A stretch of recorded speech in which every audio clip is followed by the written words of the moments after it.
Hey guys.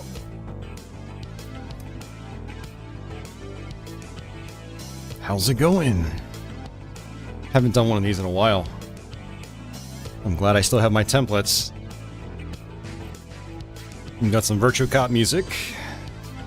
This time, actual direct capture, not going through a microphone. So hopefully that's a little more appealing. But yeah, I recorded a mega... not mega, and my box is all over there, but...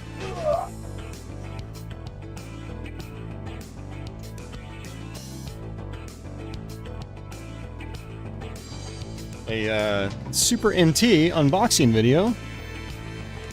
But it's more than just an unboxing. I actually set it up. I showed people how to set up an SD card, you know, apply the latest firmware update. And then I actually showed off some gameplay, and I went over the menu system as well. So, you know, it's not just a typical unboxing video.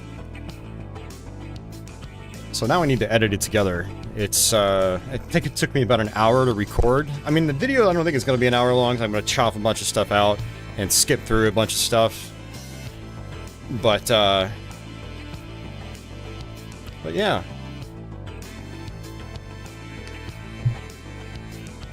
You know what I decided I want to do? Let's do, oh,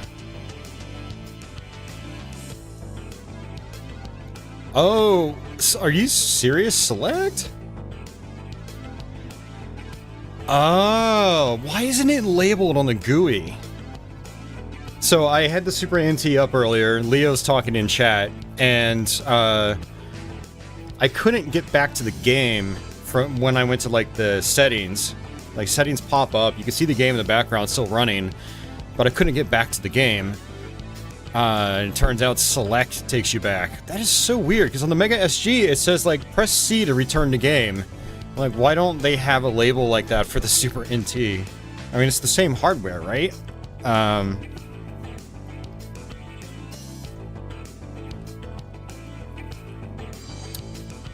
Leo, thanks so much for figuring that out. I really appreciate that. I really wish YouTube would move this heart icon, because it just gets in the way of, like, the most recent message, and it's kind of frustrating. They should put the heart icon down where you add, like, emoji and stuff like that. Add reaction.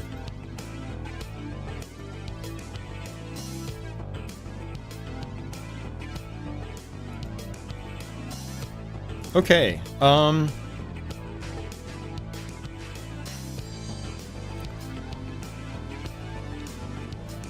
okay, so you can see my screen up here. This is my audio software. I think I've already saved my project. So what I actually need to do now is bring up Audacity. And what I always do is I do a noise removal, because I have air conditioning running and stuff like that. And whenever I record stuff, I make sure that my AC is on like full blast, so it's not coming on and then shutting off during the recording. And with that constant background noise, I can do a noise filter that will completely remove the noise. Where the hell?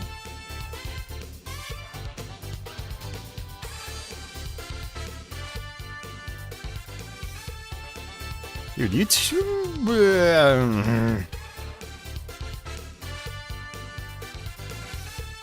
I don't know why it's not popping me in my normal YouTube folder. That's really weird, actually. There we go. Oh, you know what? That's why. I'm an idiot. Okay. So... that's my file. I haven't put together a video in like a month now. So this is kind of like...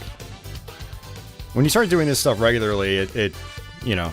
you get into a rhythm, but because I don't... it's a long story.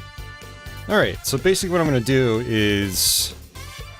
I have to actually mute the music for a second. Alright, so we're going to mute that. I have to actually be able to hear the noise. I'm going to actually turn up the volume in my headphones. And I have to make sure I grab a piece of noise that doesn't have me like clicking away or something like that. Damn, you can really hear that. But yeah, like right here is good. Yeah, it's just literally background noise. So I basically take that, I go to noise reduction, get noise profile, select the whole track, and then I repeat it, and then just click OK.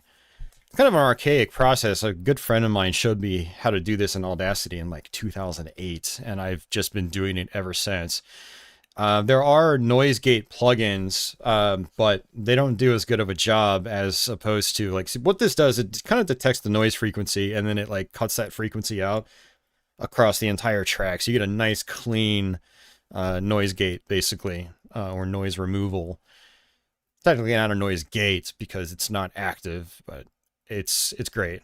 And it doesn't take that long to do. I mean, this is an hour long, I think an hour and 10 minute long wave track, so it's actually going pretty quickly, you know. Only took 43 seconds. So, and now if I listen to that same spot, like I've got my volume cranked and it's still much lighter, and if I lower my volume, it's like you can't even hear it. So, and then what I'll do, I actually have some snaps to line up the audio with the video footage, so that's going to be our next step once we get into the editing software.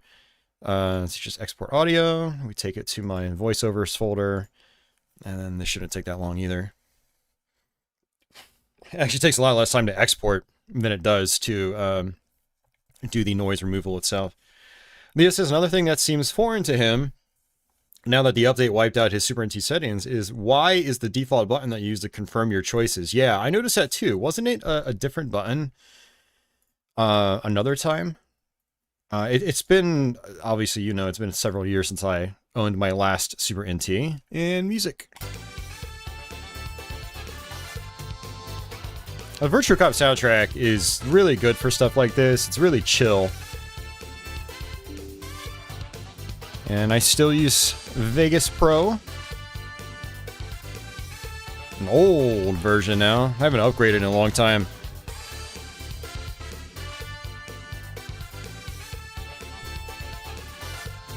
Alright, this was actually the project I did for my ancient videos, which I actually made public, I think, last week. I forgot I did do another video. I got some good comments on it, like, the first day, but I haven't had really anything on it since. Let's go... Go to my analog DAC unboxing. I'm just going to work off this old project, because it's nice and simple. Let's see. Let's see what all these are. B-roll footage. I don't think I need the B-roll track, because I think this is all just going to be one track. Yeah, I think I'm going to just make this a completely one-track video, which will make my life a little bit easier. Alright, main footage. That's fine. Let's just get rid of everything. And sound effects. So these are for, like, swipe sounds and things like that. And let's go ahead and... let's just delete these. And this is for annotations, which I'm probably going to need, since Leo verified that select actually does the bounce back to the game, which is important. So I'll just leave that there, and I'll mute the track for now. I'll save that for later. My G logo. Always got to have the G logo. And then social media at the end. I might as well do that. We've got these music tracks down here. I'll probably implement these. Love Daddy says, wait, it's not magic. It is not magic, in fact. That's going to be my voice track, and that's pretty much it. So what I'm going to do is get rid of any past video or links to video files from the other... yeah, from the other projects. Basically just making this kind of basic and clean. Actually, I probably shouldn't have done that. Yeah, because that was that file. Okay. Let's save a new project.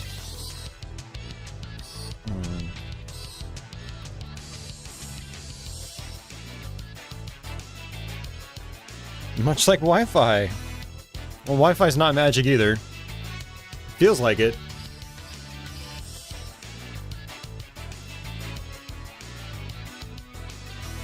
Oh, man. Some good water. Soda water. We call it seltzer water in the States. Okay, so now I need to import my files, and really it's just the audio and video track, so I go to my OBS recording folder. Yep, that's it. And what the hell is that?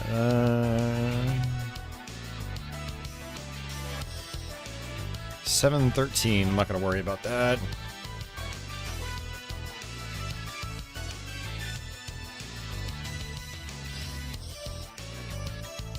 Oh, I know what the 713 file was. I think I was streaming and I hit record by accident or something like that. I can't remember what I was doing that day.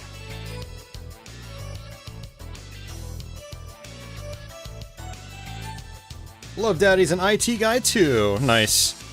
Well, thank you, Love Daddy. Yeah, I hope it all goes well with it as well. What type of IT are you involved with? Yeah, so I got my main project. Now I need to bring in my voice. That's under a different folder, so I've got shortcuts to everything. And I always have to let Vegas do its little processing here. This is like a Sony Vegas thing. Well, it's not Sony anymore. I know Magix owned it after Sony, and it may have transferred to somebody else. You do server maintenance. Nice. Very cool.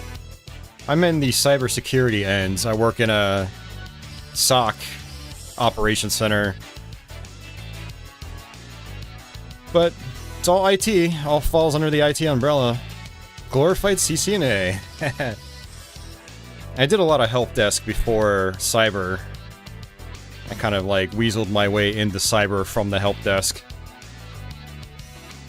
Per the suggestion of some friends in the field.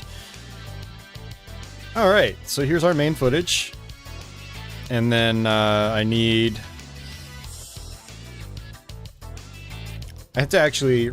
So you'll notice that there isn't really any... Oh, that's right. There is actual... Okay, yeah, I need this audio track because I forgot I actually recorded gameplay footage in the second half. So I need to add a new audio track. Let's swap these. This should be up there. Okay.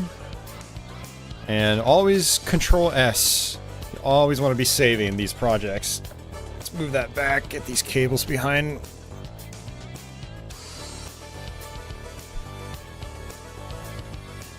Yeah, it's a great place. Cybersecurity stuff, you always have work. For now, yeah, we'll see. I mean, the technology landscape is changing pretty fast, you know, with all the AI stuff. I think even some cyber guys are a little worried that some of those systems could potentially end up doing their jobs in the future, but we'll see. Alright, so I need my voice track right here.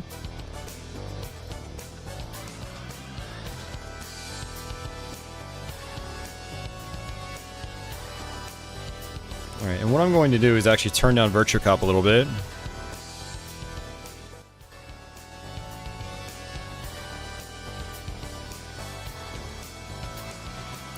Well, I mean, swapping hard drives and maintaining... I mean, you gotta remember, like, even with the cloud infrastructure, it all ends up at a physical device somewhere, and someone has to be there to fix that. So I feel like that's... we're not gonna have robots coming in and fixing that crap anytime soon, I don't think. But you have a different perspective on it since you're actually there in the data centers, I'm guessing. Hey, Zero, what's going on, man? How are you today? Alright, so what I need to look for is my snapping, and then I need to line that up with the actual snapping sounds.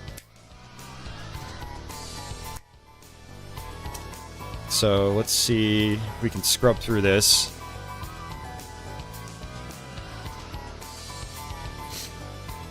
I think that's snap number 1. Because my third one I had to get in frame so I could actually line it up. That's snap number 3. Okay. That's probably about right. And then I just chop it up like that.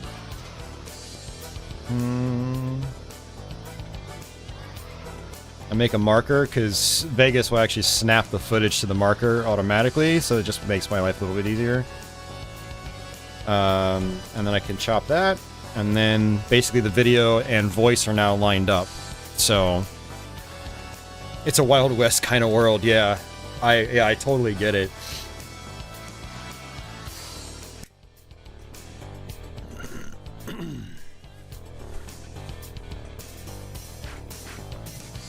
And since I don't really have actually a whole lot here, I can actually make my preview footage a little bit bigger. Hey everyone, Austin here again, doing something a little bit different once more. Today we have the super... And I actually chop both these, and I can get rid of that marker. Delete those, bring them together. Boom. And I guess if I really wanted to, I could apply a fade. Hey everyone, Austin here again. Oops, we don't want to do that one. Hey everyone, Austin here again, doing something a little bit different once more.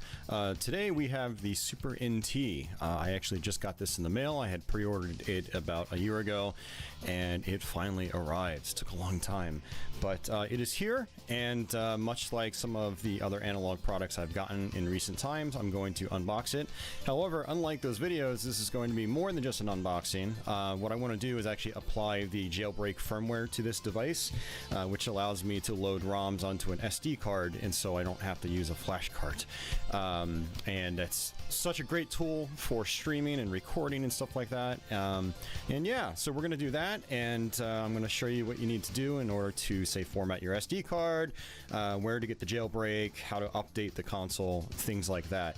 I'm also going to play a couple of games at the very end, so if you've never actually seen the Super NT in action, you know, you'll get a taste of what it's like. Analog's consoles, they are not cheap, but they are super high quality. I've actually owned a couple before. I originally sold my Super NT and Mega SG in order to fund a Mr. FPGA, but that was many years ago now, and so I almost tempted to use the Virtua Cop soundtrack as the music for this video. Sniping them. I might do that. Grabbing them again one by one slowly over time. However, this is I won't get any copyright claims on it because I've uploaded this whole... This is my game music channel right here. And most of this is mostly for me just to have access to my own music I've ripped personally. But I've got basically the whole soundtrack here, and I fire it up whenever I do videos like this, or streams like this. I'm almost tempted to just use that music in the video itself. We might actually do that. Oh, actually, shit. I don't remember if I actually have a rip of the soundtrack on my hard drive. I think I actually have an MP3. Let's see. Let's go to music. Where the hell is video game music? I don't use this folder much anymore. This is an old ass folder. I started in like the late 90s. Let's see. No, wow, I don't have the Virtua Cop. I mean, I could rip the Virtua Cop soundtrack. I could do that real fast. That doesn't take long. Interesting. I thought I had the whole soundtrack ripped. I think I don't have it ripped because for the longest time I would just pop the CD in and listen to it. Okay, well, it was worth a shot. Hey, Mike, how are you doing? All right, where were we? Many years ago now, and so, however, this is apparently the final run of Super NT and Mega SG consoles, unfortunately. So, this will be my last opportunity to even do an unboxing like this and show what, you know, like the packing is like and things like that, and the experience that you get by buying Analog's consoles. So, ooh, okay, that's different. But let's go ahead and. What is this? Okay, I have not seen these, whatever this is. All right, let's find out what that is. First, let's bring the console out and get this box out of the way. We'll see if Milo actually wants to get in the box like he did with my not DAC console, but the analog DAC, which is follow-up to that. I did an unboxing of that about a month and a half ago, and that is an excellent device. I've been really enjoying the DAC. I'm really glad I've gotten one. It basically allows you to use these consoles on a CRT But yeah, this is what it looks like. This is the Super NT, and I do believe I actually ordered the Super Famicom themed version. I used to have an all-black version, but it just lacked personality. So let's go ahead and, yeah, it says SF, so it's been like a year since I pre-ordered this, so, oh yeah, let's go ahead and open this and see what's on the inside. Then we'll see what's inside this. I've never actually gotten one of those with...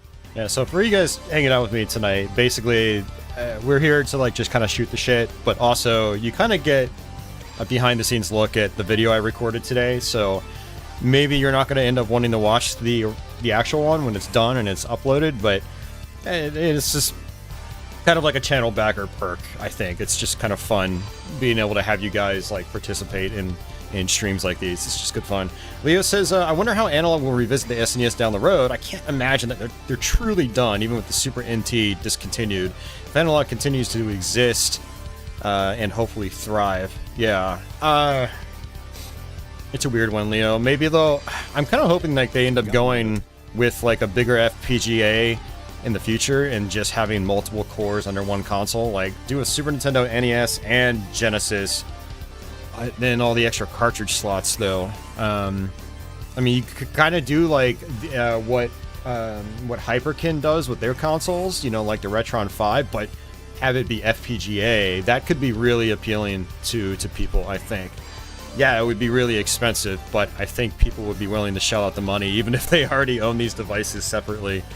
I don't know, but you know, people have been rumoring that maybe they'll do like a Neo Geo or something, or they're speculating on what their next FPGA project will be. I mean, I can't imagine Analog plans on getting out of this business. I mean, I don't think they'd want to forego that shipping money, Leo. $30 for a USB cable. Gotten one of those with my Analog consoles. Let's go ahead and just use the scissors. My fingernails are not doing the trick, but usually like you know, cellophane like this, you can usually just take a fingernail and just go like and then it just opens. So a lot of people are like very meticulous with sharp objects, and I'm like, nah, just use your fingernail, it's good. So all right. Yeah, Analog's products, I did. Yeah, my problem with that 8-bit Do controller is I don't think you can use it on an actual Neo Geo. I think it's just for like USB based devices. And I was like, man, I'd love to have this for my actual Neo Geo CD. Yes, I'd love to see a 2600 and 7800 FPGA. That would be great, Leo. Yeah, that would be really cool. I mean, 5200 while you're at it? I mean, yeah, the controller port thing could be an issue, but... yeah. Discover when I got the DAC that they are shrink wrapped. My first Super NT, I actually did not buy from Analog. I bought it used from one of my friends here. Huge shout out to Tony Hayden, who did a really nice trade with me, which helped me out a lot at the time. But again, I ended up selling my consoles, both the Mega SG and the Super NT, in order to fund my Mister, which made more sense from a streaming perspective. But these things, I think, are a lot better for streamers. I get 0 signal drops when I swap games. Man, this thing looks really good. I'm glad I got the Super Famicom version. So for anyone that hasn't ever actually seen this console in person, basically you've got your cartridge slot right here, and you know, you pop your game right in just like that, and then they pop out pretty easily. You got power and resets. Nice clicky feel. You got 2 standard controller ports here. You've got a really nice like sort of rubber base, so it doesn't go like sliding all over the place. On the right hand side you have a full-size SD card slot, and then on the back you've got your USB power, and then you've got your HDMI out. For anyone that doesn't know, if you've never actually seen one of these consoles before, they are FPGA consoles meant to allow you to play your classic games on HD displays, but with also like really good accuracy in terms of like its replication or emulation. Yeah, it uses an FPGA to recreate the original Super Nintendo hardware, and with the Jailbreak in particular, it actually supports most games out of the Jailbreak. It doesn't do Super FX with the Jailbreak, as in loading the game from the SD card slot, but regular Super FX games will work as long as you've got the original cartridge, or you've got something like an FX Pack Pro or SD to SNES. That was before they changed the name to FX Pack Pro. But yeah, that's it. That's the console. Let's go ahead and set it aside, and we'll show you what else is in here. This is going to be a very casual video, by the way. I meant to announce that at first. This is going to be a little more off the cuff. But yeah, you do get Super Turrican built in. I totally forgot about that. So that's a nice bonus. You might even get Part 2 built in. Or maybe it's just the first one. I don't remember. I guess we'll validate later once we fire up the thing. You do get Part 2. We've got a box here. This is going to have all our cables in it. So you do actually... You should just add a marker so I know that I've already watched up to that point. Mike says, I've been researching the Mister this week. Would be cool if it had USB cartridge ports someday. Yeah, that could be a pretty neat feature, Mike. I know there's people that have requested it in the past. I don't know if I would use a feature like that because it would... The Mister's already kind of janky.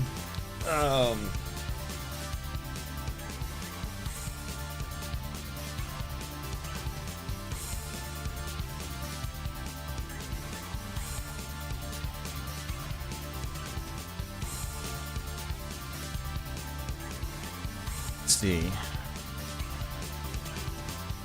Hi everybody! So, I mean, here's my Mister right here. And I mean, it's kind of janky in that, like, yeah, there are different cases for it. Some look a little bit better than others, but you've got this little box with all these cables just routed out of it. And it's like, yeah, it would be cool to be able to plug up a device that has like a Super Nintendo part slot, but then you've just got more things dangling from it, and then you've got hard drive support. So, like, yeah, I'm going to plug in my hard drive, and, like, here's my hard drive dangling from the Mister. I used to have, like, a rubber band keeping the Mister and the hard drive, like, flush. But it's not a great solution. Maybe, like, a tie wrap would be better. But, you know, and then you just have something else hanging out. And so, like, really, the benefit of the Mister is I know people have a love for their original cartridges. I mean, I do, too. I mean, which is why I have one of these, and a Mega SG, and a Duo on the way. It's like to be able to use my real hardware, but really, like, the major benefit of something like the Mister is just the fact you've got so many things packed into a tiny device. It doesn't take up a lot of space, but it is very easy to start just adding stuff to it, and then it just looks like a freaking mess, you know, like, ugh. I love the Mister, but there are definitely some things about it I don't like, which is one reason why I like having these, because this is just a nice all-in-one unit. I can use my cartridges. I don't need a little weird device like dangling out of it or anything like that. So yeah, but I do hear it. I mean, it would be nice if someone wanted to come up with a solution for that, but the problem there is that you're gonna have to buy different... theoretically you'd have to buy a bunch of different adapters for each cartridge type. So that... Yeah, you've got a $500 device already, and you'll end up having to probably turn it into like a $700, $800, $900 device, because all those adapters probably would not be cheap. Especially, like, you know, you got to get the cord designers too to implement that sort of functionality, and it's like they're not always on the same page with each other or in agreement with each other. So, you know, it's nice on paper, but maybe not too terribly likely to actually happen. I think there's probably too many logistical issues, but yeah, I understand why some people would like that. They'd like to be able to use their cartridge collection, but yeah, that's my 2 cents on that. But it's cool that you're looking into it, Mike, because, I mean, the Mister is a very good device. I mean, I absolutely love it in particular for, like, the PlayStation core. It makes my life so much easier.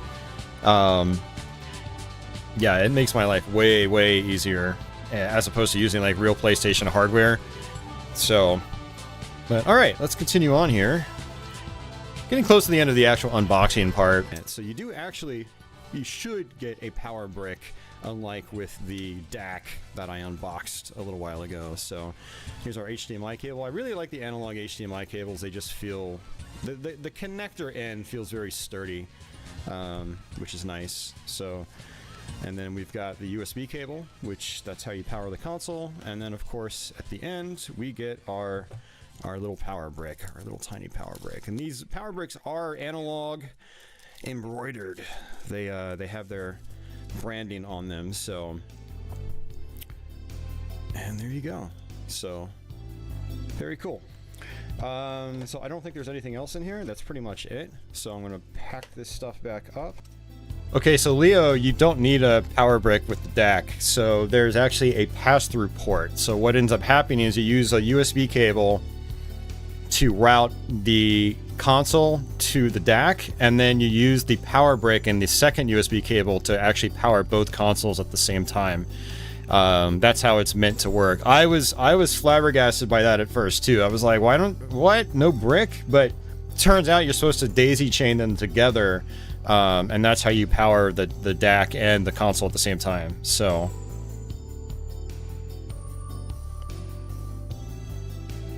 Oh, the Pocket didn't come with a brick either. Really? It came with a USB cable, at least, I hope. No, that's interesting. That the Pocket doesn't come with one.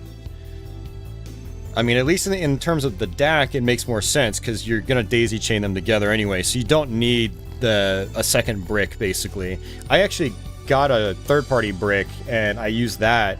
So I had them both powered separately, but then after I used it one night, I realized, oh, you're supposed to run them in together. That makes more sense. So it did come with the USB-C cable? Okay, at least it came with the cable. But yeah, I mean, like, imagine you're like, the Pocket is like your first analog console, or system, and, it's, yeah, you don't have any bricks, like, I have multiple analog or products, and so I've got a couple of different bricks that I could use. Yeah, so imagine if you're like a first-time buyer and you don't get one. That would like kind of sour things a little bit, in my opinion. You definitely want all that stuff out of the box, especially if you're, you know, paying $200 or $300. How much is the Pocket? Isn't it like, is it $200 or is it close to $300? You know what? We can actually just go and look it up. Pocket. Let's go to their website.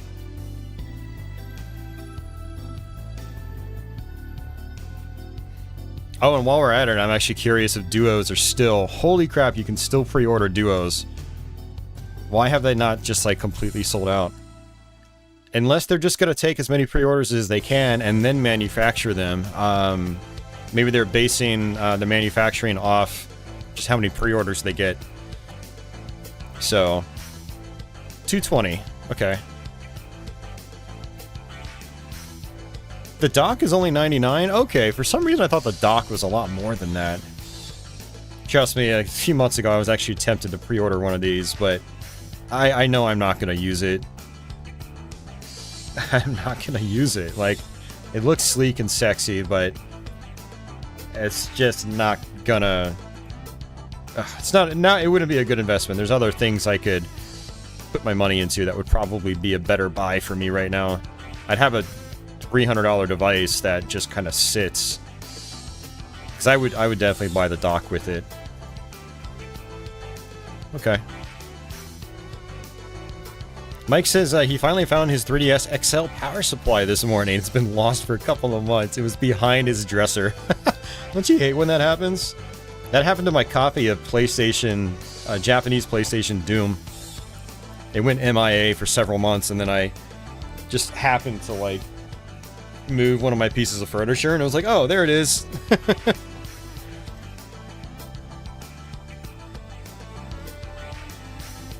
Leo says, I hope the Duo isn't underperforming in the pre-order department. I want one, just not yet. With the AVS on the way, I wasn't ready to order another expensive FPGA. Hey, Society, how are you doing? Is this video games? Sort of.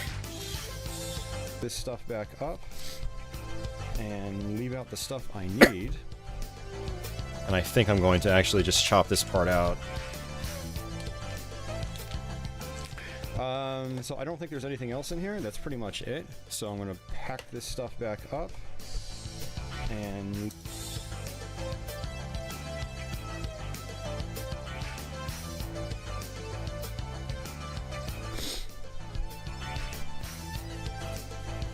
Okay, so this is...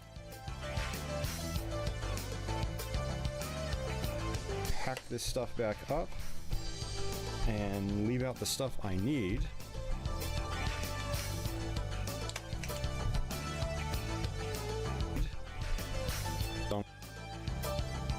So I don't think there's anything else in here. That's pretty much it. So I'm gonna pack this stuff back up and leave out the stuff I need.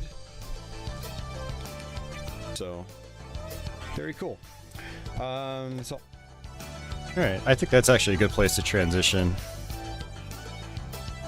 So I'll basically just get rid of these. Move all this back over. I could group the video track and the voice track together, but sometimes they go out of sync, so I don't want to do that. I'd have to unlink them just and then try to resync them. Leo's back. Okay, so Leo did say, I hope the duo isn't underperforming in the pre-order department. I want one, just not yet. With an ABS on the way, he wasn't able to order another expensive FPGA. Yeah, and that's reasonable. The only problem with the Duo is they said this is basically going to be a limited thing. Like, this is a one-and-done deal, which is why I was so stressed about whether I was going to be able to pre-order one or not. Because I've been, you know, I was hyped up about it ever since the announcement.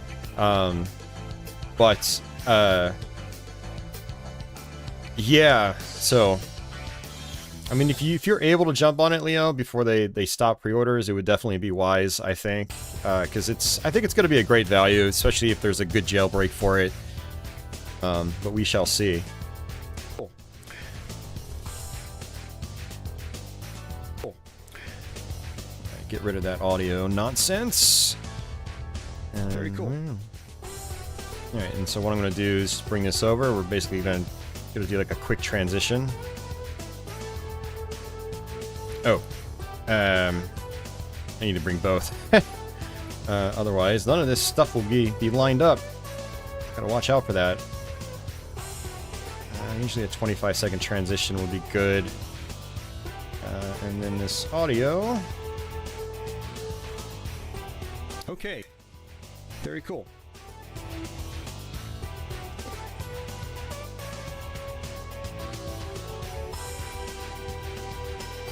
Unfortunately, my computer seems to be struggling with playing. Oh, one reason it's struggling is it's using the same video file, which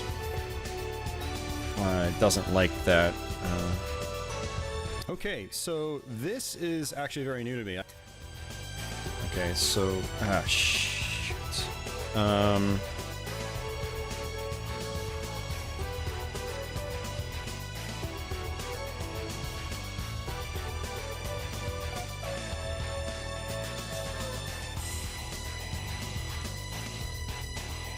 This, and let's figure out a transition.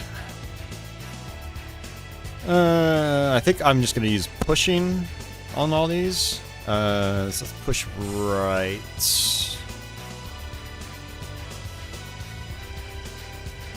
There we go.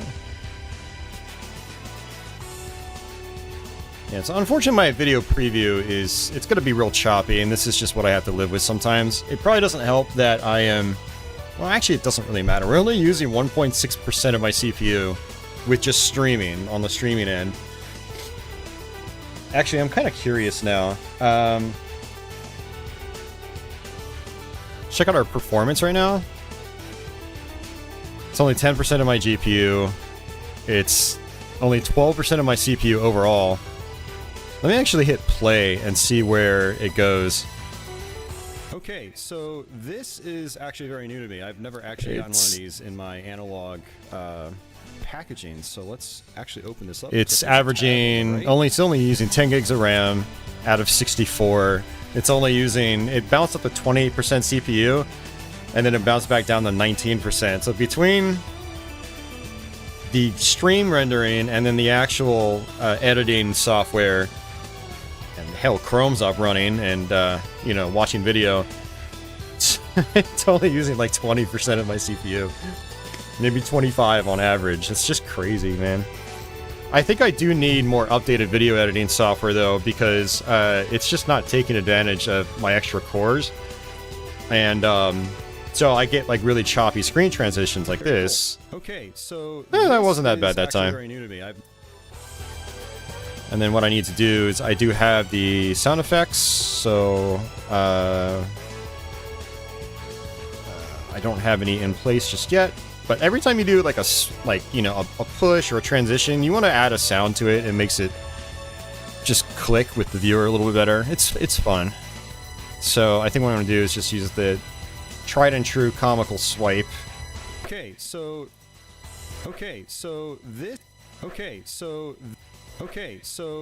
that's actually timed okay. Okay, so this is actually very new to me. I've never actually go. So very cool. Okay, so this is actually very new. Yeah, nothing special, but you know, you want to very cool. Okay, try not to linger on junk for too long. New to me. I've never actually gotten one of these in my analog hey DJ packaging. So let's actually open this up. Looks like there's a tab on the right. Now this is the final run. Oh, very cool. Wow, I had no idea I was gonna get this. That's pretty awesome, actually. I mean, I don't have the cartridge for it, but wow. I thought they only really sent this to people that, like, pre-ordered the system initially, like, years ago. I thought this was, like, a special limited edition type of thing. But that's really cool. Okay, I had no idea. Again, remember, the last time I got a Super NT, it was used, so it's possible this actually came with that previous one. So, yeah, that's new to me. They didn't do this with the Mega SG, which I actually unboxed one last year, so brand new, sealed. So this is really cool. Nice little bonus. So yeah, kudos to you, Analog. I appreciate it. All right, guys. So what I'm going to do now is I'm going to switch over to my desktop, and I'm going to show you what you need to do. Yeah, I just ran out of steam there. All right, let me mark this. So what I think I'm going to do is just cut there and transition into the actual other stuff. So this is actually really easy. Some people for some reason get freaked out about doing... Let me put this at the end. Whatever outro I have. God, this me. So I mean, it only took me an hour to record this stuff, but...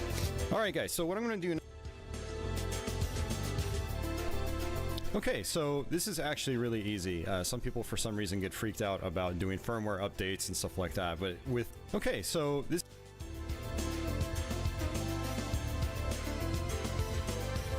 Oops, I didn't want to trim my logo, that's fine. Oh man, okay, let me just bring all this back.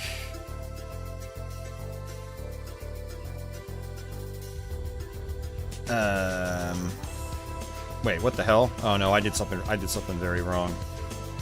Yeah, I meant to chop here. Whoops. Yeah, just get rid of all that.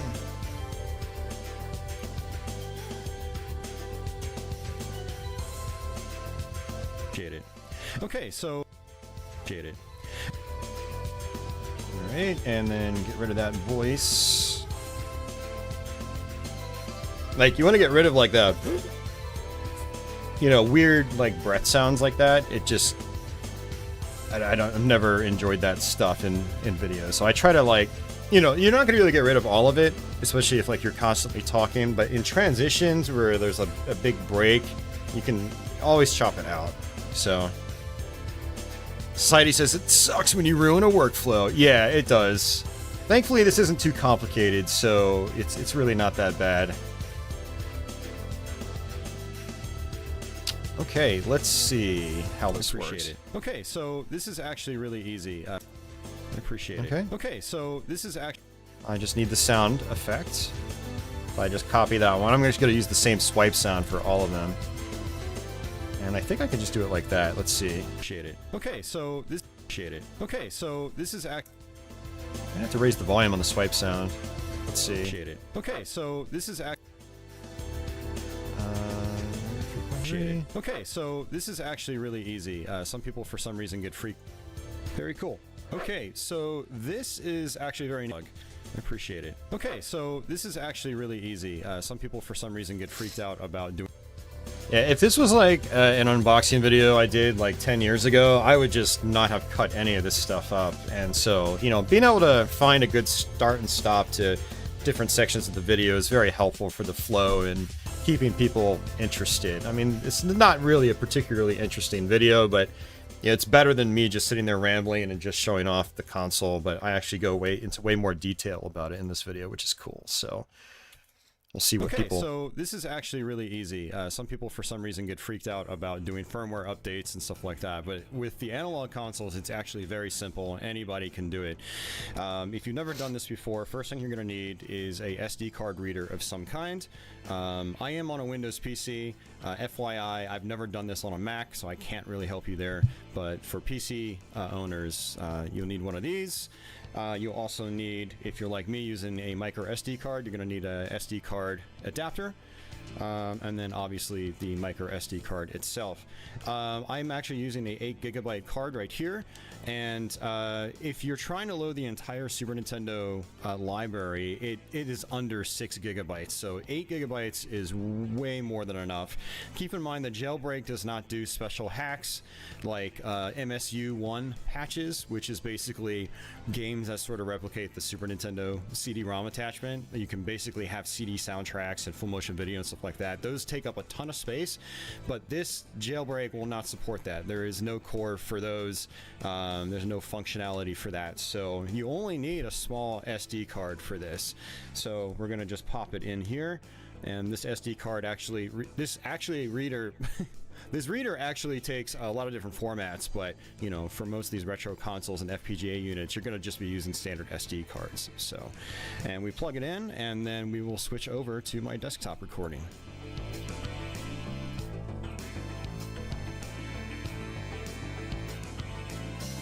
All right, cool. So I basically just split the tracks. Let me go to where I pick up. And so I was using OBS the whole time to record this, so I had to switch over and to capture my desktop and whatnot. So, and I'll probably do a few zoom-ins here. I'm not sure how I want to do that specifically, because I don't usually get that creative. But I don't know. Let's see.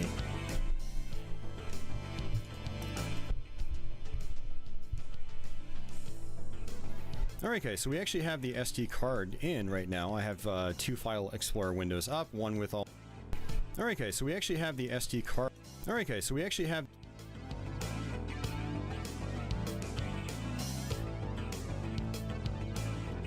What I might do is actually add an annotation across it, being like, this part is the SD card setup, this part is the unboxing portion, or this is whatever. I don't know. We'll see once we get all this stuff in place and lined up.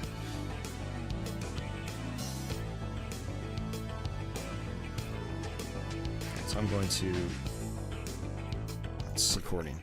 Alright. Do that. And actually, you know what I might do? Let's push this out. Make this a little bit longer.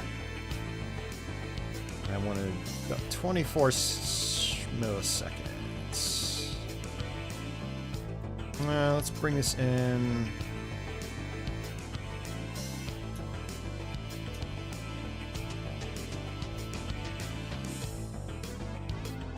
Okay, that should be good.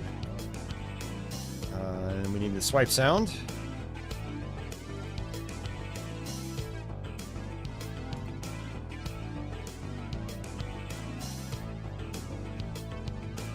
To my desktop recording. Alright guys, so we actually have the SD card in right now. I have two File Explorer windows up, one with all my Super NT data that I want to transfer to the card. But first things first, on the left hand side here, we can go down here to USB drive F, and what I want to do is actually format it. Now I've already done this just to test it, but apparently it has to be formatted to FAT32. So we're going to go ahead and do that. I don't really care about the volume label or anything like that. Quick format is perfectly fine. And then we'll just do SD card in right now. I have two File Explorer windows up, one with all my Super NT data that I want to transfer to the card. But first things first, on the left hand side here, we can go down here. Okay, what I think I'm going to do is just do a simple fade transition instead of trying, because like this is a really long video file. If I want to like actually do animation and automation, to like zoom in and then zoom back out, it's too hard to like narrow that down with a big piece of footage like this. So what I'm going to do is just do a simple crossfade. And Society says Halls of Torment is a cheap, addicting horde survival game that he thinks I would like. Okay. You know recommendations are annoying, but it's a good game. It's all good, man. We're just hanging out. Feel free to recommend stuff. I might not play it. I'm still trying to get around to playing Vampire Survivors, which everyone has raved about. And I think I actually own it on one platform, but I haven't gotten around to playing it. I'm either busy or I'm just kind of screwing off and not being productive. And by that, I mean probably drinking copious amounts of beer and playing pinball instead of playing video games.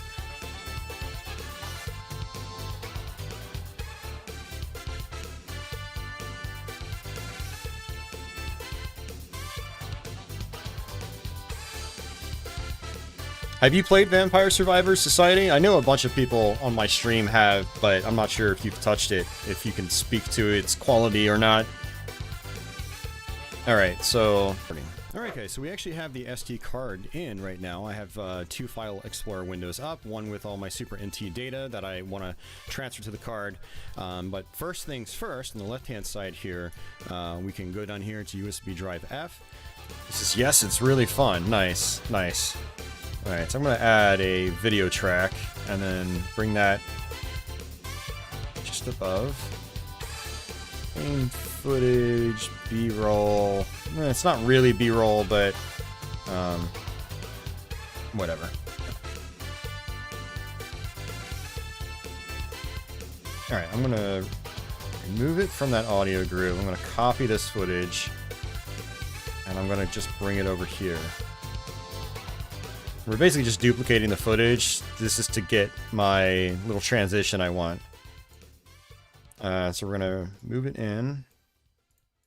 SD card in right now. I have two File Explorer windows up, one with all my Super NT data that I want to transfer to the card. But first things first, on the left-hand side here, we can go down here to USB drive F. But first things first, on the left... Okay, so I'm going to bring this in, and this is just going to be a simple crossfade. So I just hit this, and actually I can just get rid of that. Right-click, fade type. That's fine. Transition. Okay, it should default to crossfade. I removed the push transition, so... and then what I do... I gotta figure out when this is gonna end, actually.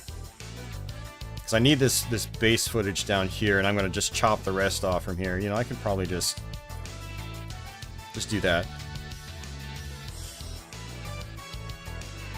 You think Halls of Torment would be more to my liking, the art style and all. Okay. Alright, hold on a second.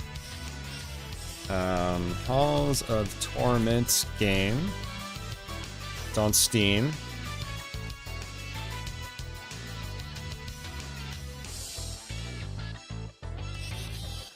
Okay.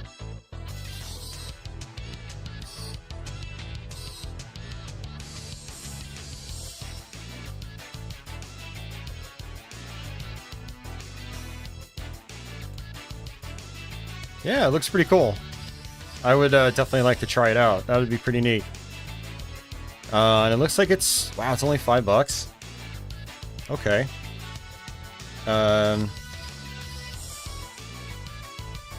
Oh, I'm already signed in. Okay. Let me add it. I mean, if it's only normally $5, that's awesome. I'll just buy it, like, maybe next payday or something. Add to my wish list. I'll add it to my Steam wish list. Thanks for the heads up on that, Society. That looks actually really cool. That could be fun. Maybe do, like, a blind stream of it, you know? Yeah, I mean, for $5, that's a really good deal. So, yeah, I'd be happy to try that out. It looks fun. Alright, so let's get back to this transition thing. Okay, so we actually have the SD card in the card, but first things first, on the left-hand side here, we can go down here to USB drive. Okay, so what I want to do is go to the pan and crop, and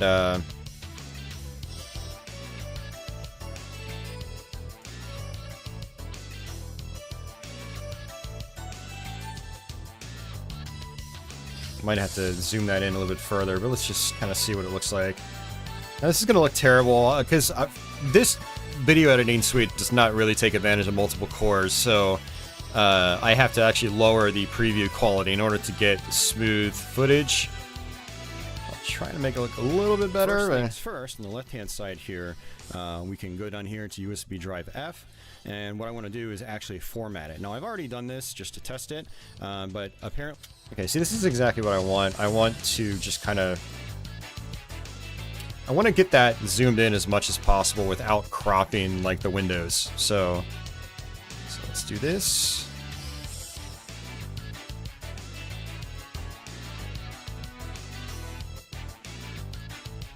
See, just like that.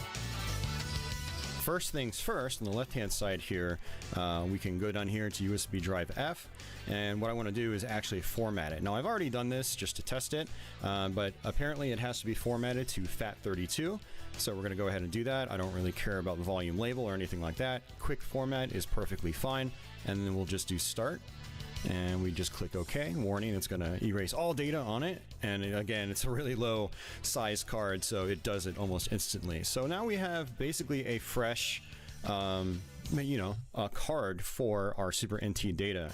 So on the right-hand side here, I actually have several things.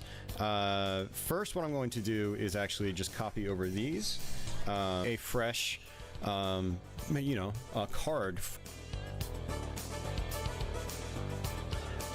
So what I'm going to do is actually adjust the crop now. Move it up this way.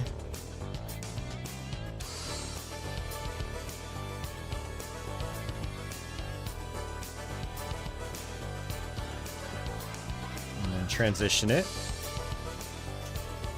Card, so it does it almost instantly. So now we have basically a fresh a card for our Super NT data. So on the right-hand side here, I actually have instantly. So now we have basically a fresh, a card for our Super NT data. So on it, and again, it's a really low size card, so it does it almost instantly. So now we have basically a fresh, a card for our Super NT card, so it does it almost instantly. So now we have basically a fresh, a card for our Super NT. Trying to get a smooth transition that doesn't look choppy. Here, and we just click OK. Warning, it's going to erase all data on it. And again, it's a really low size card, so it does it almost instantly. So now it's going to erase all data on it. And again, it's a really low size card, so it does it almost instantly. So now we have basically a fresh, a card for our... And we just click OK. Warning, it's going to fine. And then we'll just do start. And quick format is perfectly fine. And then we'll just do start. And we just click OK. Warning, it's going to erase all data. No, don't do that. Again, it's a really low size card, so it does it almost... Damn it, I always hate it when I activate this mode. And I always forget how to disable the stupid thing. It just did it by accident. Like, god damn it.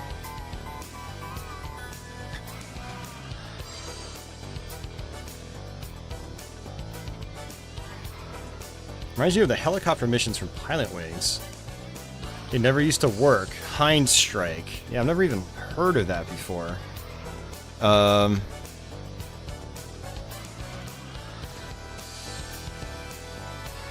come on, man. How do I... You want automation on.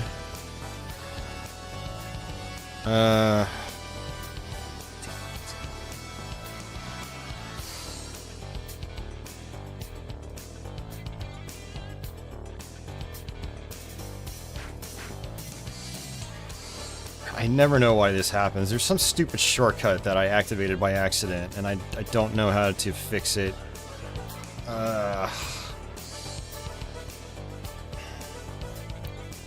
This thing about, like, these pieces of software is they can get really complicated, and you can do things by accident that you are completely not intending on doing, and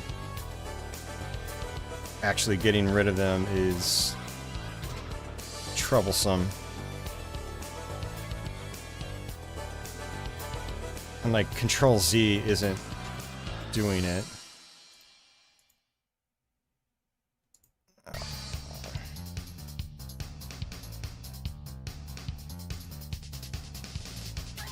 That's right, that's compositing. Yeah, it's like an A/B track thing, and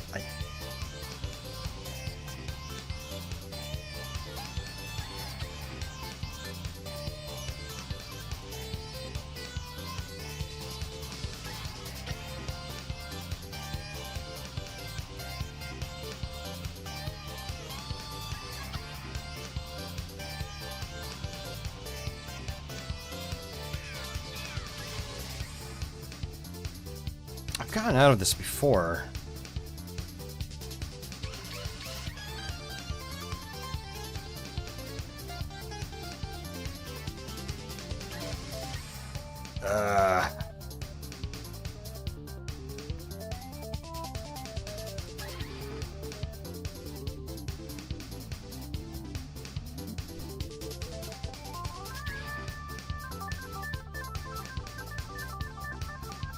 I don't want a video. Just give me a text version. Give me a freaking text version. Yeah.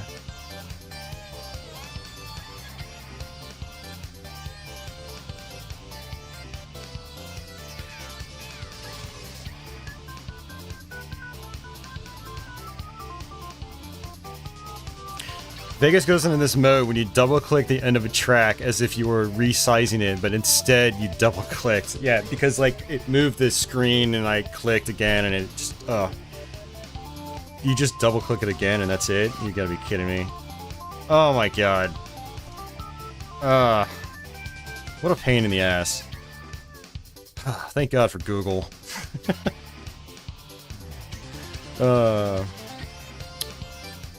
Okay, where were we again? Alright, okay, so we actually have the SD card. Alright, okay, so we actually have the SD first on the left-hand side here.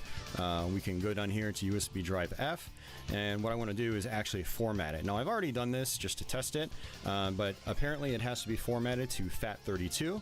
So we're going to go ahead and do that. I don't really care about the volume label or anything like that. Quick format is perfectly fine, and then we'll just do start.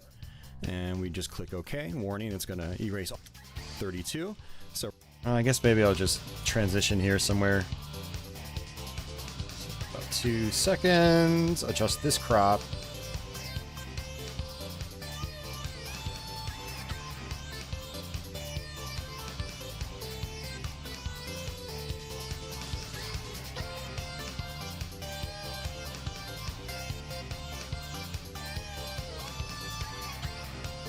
Test it, but apparently it has to be formatted to FAT32. So we're going to go ahead and do that. I don't really care about the volume label or anything like that. Quick format is perfectly fine, and then we'll just do start.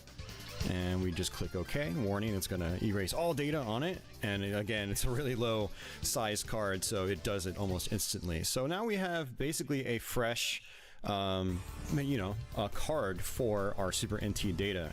So on the right hand side here, I actually have several.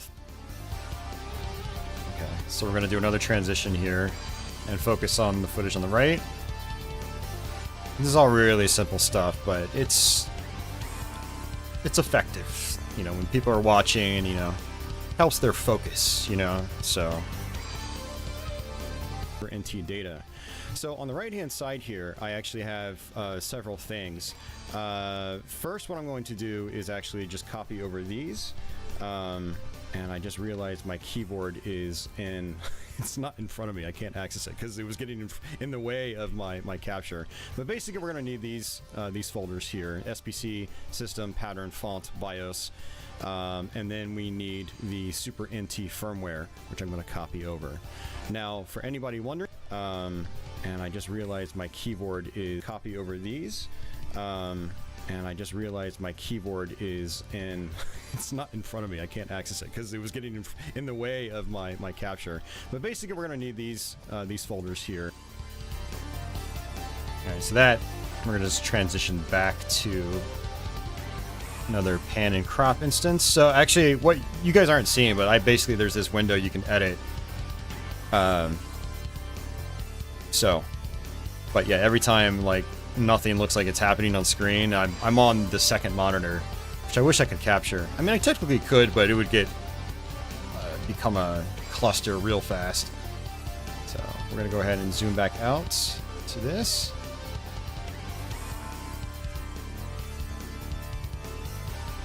For our Super NT data. So on the right hand side here, I actually have several things. And I just realized my keyboard is in, it's not in front of me. I can't access it because it was getting in the way of my capture. But basically we're going to need these folders here: SPC, system, pattern, font, BIOS. And then we need the Super NT firmware, which I'm going to copy over. Now, for anybody wondering, what we're going to do is I'm going to show you where to get the firmware. I'm going to actually post this link right here in the description box and as a comment, so you can just go to that. It'll take you to the anybody wondering, what we're going to do is I'm going to show you where to get the firmware. I'm going to actually post this link right here in the description box and as a comment capture. But basically we're going to need these folders here: SPC, system, pattern, font, BIOS. And then we need the Super NT firmware, which I'm going to copy over. Now, for anybody wondering, what we're going to do. And you know what? I think I might have. First things first, on the left-hand side here, we can go down here to USB drive F. It's lined up. And what I want to do is actually format it. Now, I've already done this just to test it, but apparently it has to be formatted to FAT32. So we're going to go ahead and do that. I don't really you care know about what? volume I label or anything like that. Quick format is perfectly fine. And then we'll just do start. I think I got these out of alignment. Okay, warning, it's going to erase all data on it. And again, it's a really low size card, so it does it almost instantly. So now we have basically a fresh, a card for our Super NT. Yeah, when the tracks turn red, it means that they're out of alignment with the rest of the tracks. So I have to try to fix it. Shoot. Let's see.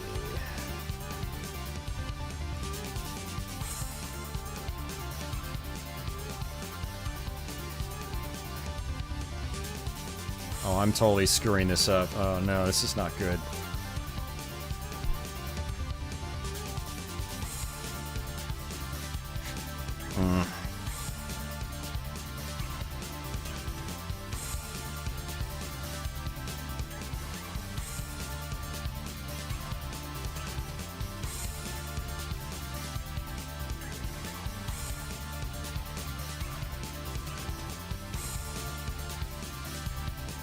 Yeah, I think it magically lined back up somehow. Wait, no? What the freaking hell, dude? Come on.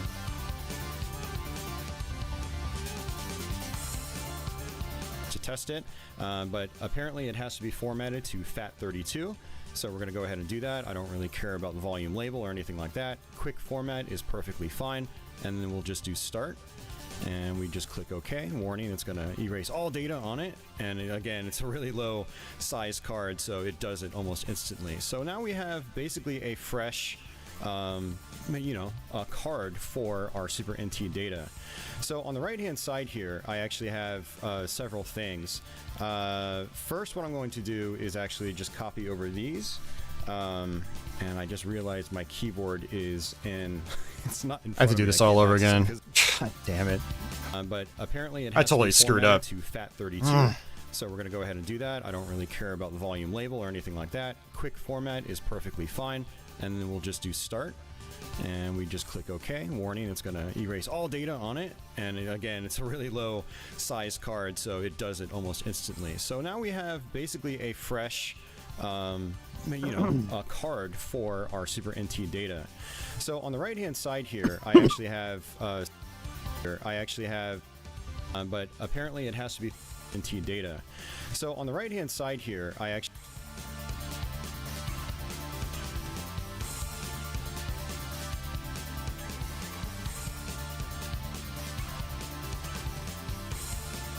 Yeah, so I know exactly what I did wrong. Instead of just like stretching the tracks, I moved them, which got them out of sync with the main track, and that's not good. So so we have to do this crop stuff over again. It's fine. It's not a huge deal. But I definitely want to zoom in here. even if it's just for a few seconds. Our Super NT data. So on the right-hand side here, I actually have several things. First, what I'm going to do is actually just copy over these. Because it was getting in the way of my capture. But basically, we're going to need the... Alright, split it again. Add a transition. Change the crop in the second one. And let me make sure I've got this resampling disabled. I have to do that on Vegas, otherwise it like tries to do some kind of interpolation and it does not look good. Alright, we're going to zoom back out.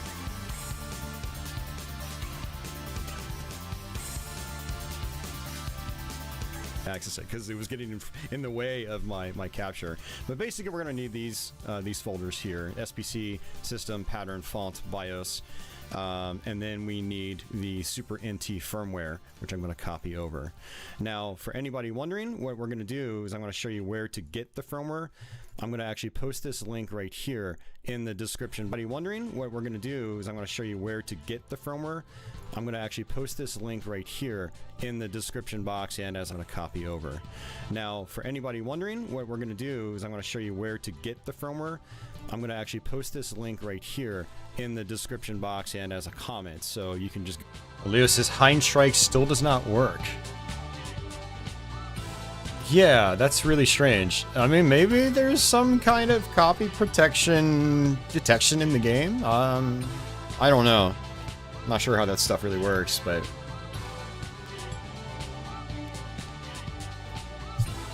Do you know if that game works on, say, the Mr. Leo, or maybe the FX Pack Pro? I assume it works in software emulators. I'm going to copy over. Now, for anybody wondering, what we're going to do is I'm going to show you where to get the firmware. I'm going to actually post this link right here. I'm going to show you where to get the firmware. I'm going to actually post this link right here in the description box and as a comment, so you can just where to get the firmware. I'm going to actually post this link right here in the description box and as a comment, so you can just go to that. It'll take you to the analog JB profile with the latest jailbreak. And as of doing this video, July 16th, 2023, this firmware dropped, I think, just a week or two ago. To get the firmware, I'm going to actually post this link right here in the...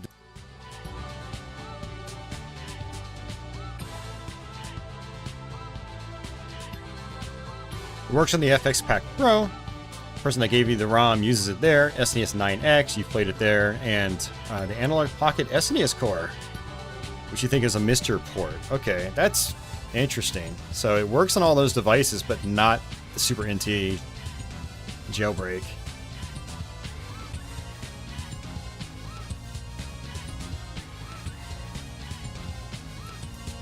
And I'm getting really hungry. I'm going to actually post this link right here in the description box and as a comment, so you can just go to that. It'll take you to the analog JB profile with the latest jailbreak. And as of doing this video, July 16th, 2023, this firmware dropped, I think, just a week or two ago. So this is the latest as of doing this video. Who knows if Analog will update their firmware even further via the jailbreak on the Super NT, but you know, it would be really awesome if they ended up adding more features. So this is where you get the, you know, it would be really awesome if they ended up adding more features. So this is where you get the firmware. You basically just click on the zip file. It'll ask We're only you to save 10 it, minutes in. I've already done that. So you just go to your downloads folder or wherever you put it, and then you extract it, and then you basically will just copy it straight over to your SD card here. So I've got it copied over, and what we're going to do is I'm going to actually start copying over my actual games and stuff like that, and once that's done, I will hook up the console. We will show you what it looks like when you're actually flashing it with the new jailbreak. It'll actually do it automatically the second you boot the console up, and yeah, it's a little time consuming, but I'll show you the process.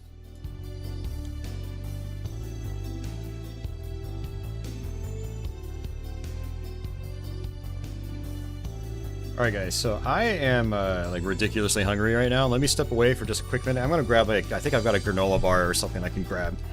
I'm gonna grab some water too. I will be right back.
Hey, we got a special guest here.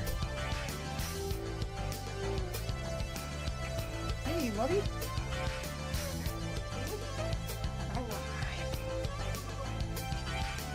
Alright.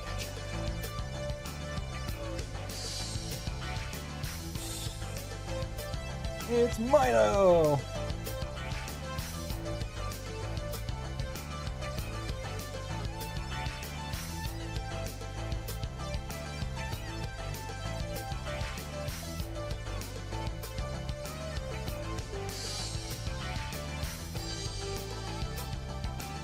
You wanna come here?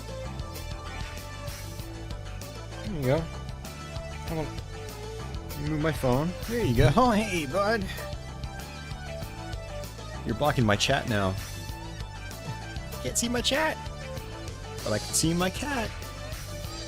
One of them. Hey, guy.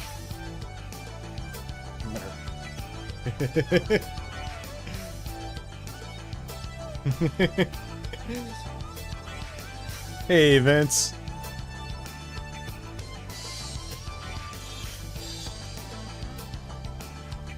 It's basically like a cat brush. It's got ridges on it. So I can use it like a cat brush.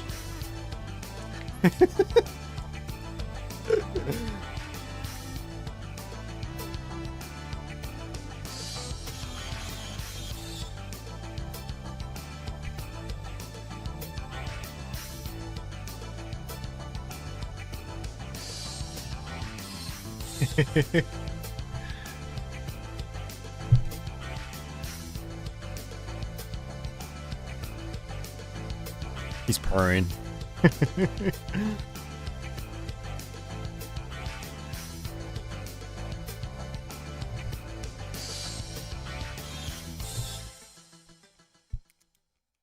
Aww.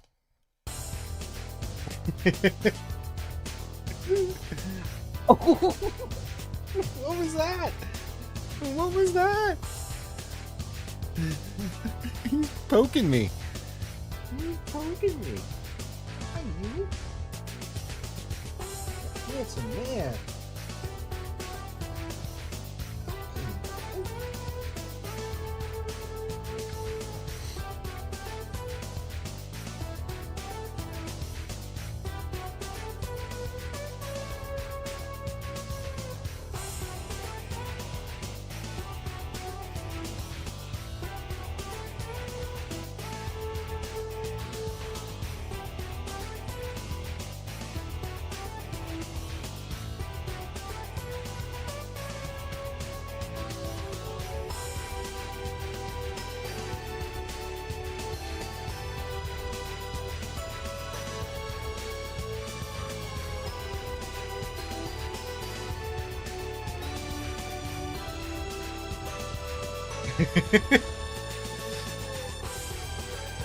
Alright,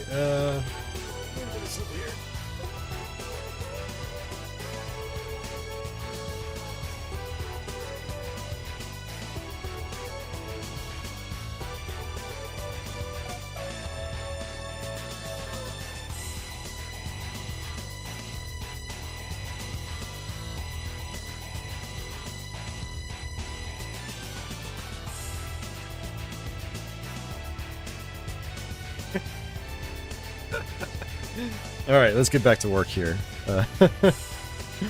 Oh man.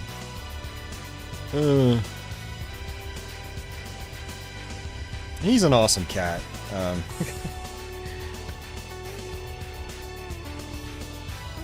Alright, I'm gonna mute my mic as I eat this, but I'm gonna keep working on the project. You'll still hear me talking, it'll just be the video talking. Let's save my data. Yeah, so I grabbed one of these kind bars. They're like... They're okay. They're, I think they're meant to be like a little more healthy if you're gonna grab a granola bar. High in protein. Carb count's not the worst, but there's fiber, and then there's like rice puff stuff on the bottom instead of like your normal junky granola bar stuff.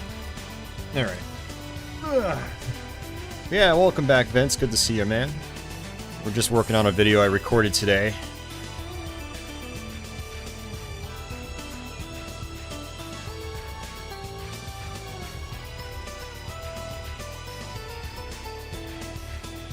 And yeah, it's a little time consuming, but I'll show you the process.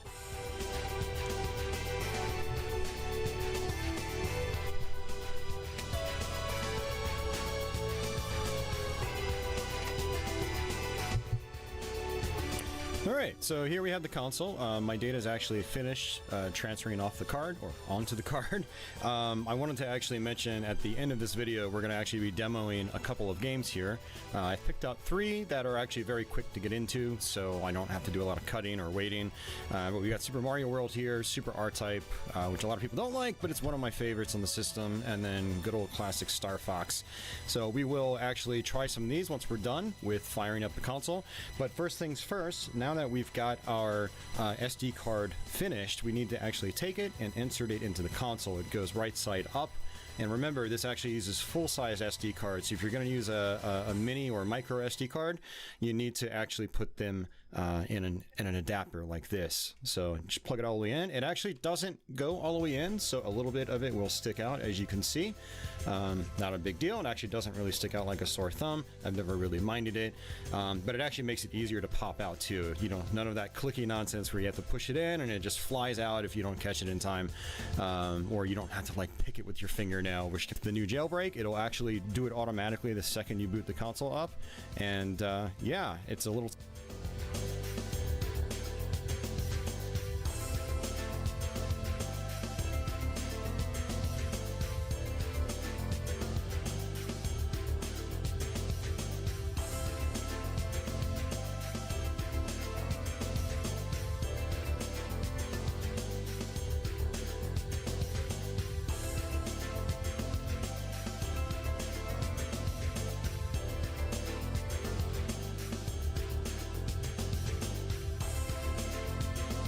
The process.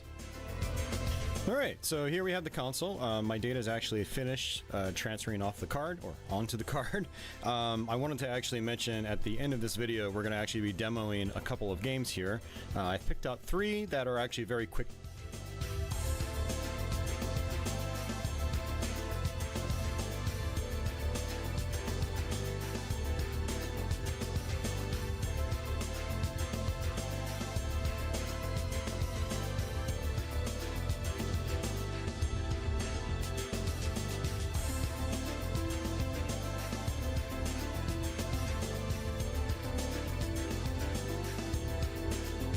Alright, so here we have the console. My data is actually finished transferring off the card, or onto the card. I wanted to actually mention at the end of this video, we're going to actually be demoing a couple of games here. I picked out 3 that are actually very quick to get into, so I don't have to do a lot of cutting or waiting. But we got Super Mario World here, Super R-Type, which a lot of people don't like, but it's one of my favorites on the system, and then good old classic Star Fox. So we will actually try some of these once we're done with firing up the console. But first things first, now that we've got our SD card finished, we need to actually take it and insert it. Alright. So I am back. I'm done eating my bar. I actually feel a little bit better. I also had a piece of provolone cheese out in the kitchen when I was out there. So hopefully that'll tide me over for a little bit. And then maybe when I'm done with this, I can go actually either go get food or make some food here. Alright. Like when you first fired up with the Jailbreak applied. But before we do that, I did want to mention that any of the testing that we're going to be doing, we're actually going to be using the 8-bit DO SN30. This is a 2.4 gigahertz wireless controller. I am not sponsored by 8-bit DO or anything like that. I just really love their Super Nintendo, Genesis, and NES controllers, and TurboGrafx actually specifically. These are really nice controllers. They feel a lot like the real deal. Good pivot in the middle, so you don't do accidental diagonals, and it just feels really good. And then with it being 2.4 gigahertz, you actually end up with really fast response times. So it's a great wireless solution, and we're going to be using that for today's setup and test. Whenever I hear like I like to chop those out because they're annoying to me. So, and I might actually like go back through all the audio after I'm done just to make sure like I didn't miss any of those. Sometimes I miss them, but I try to chop them out if I can. So it's a great wireless solution, and we're going to be using that for today's setup and testing and whatnot. So let's go and swap over to seeing the exciting nature of the console updating itself for the first time.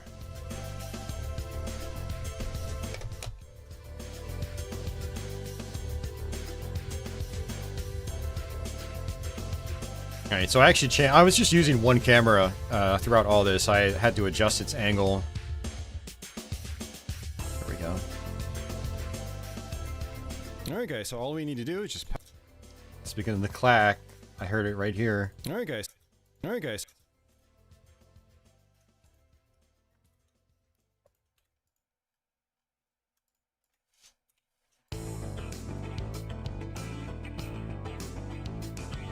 Yeah, so actually, funny enough, all this is actually, you know, I recorded an hour and 10 minutes worth of footage, but it looks like the video is going to end up being like maybe 45 or 50 minutes. Well, my gameplay sessions actually lasted a little while, so... But, yeah. Updating itself for the first time. Alright guys, so all we need to do is just power on... Alright, let me move this over a little bit. I want to add a little bit of a space there. And actually this, I can just get rid of.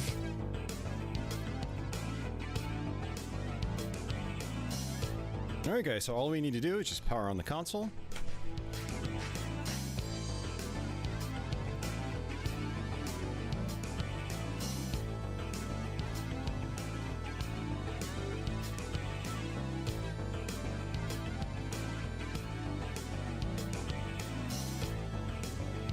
Itself for the first time.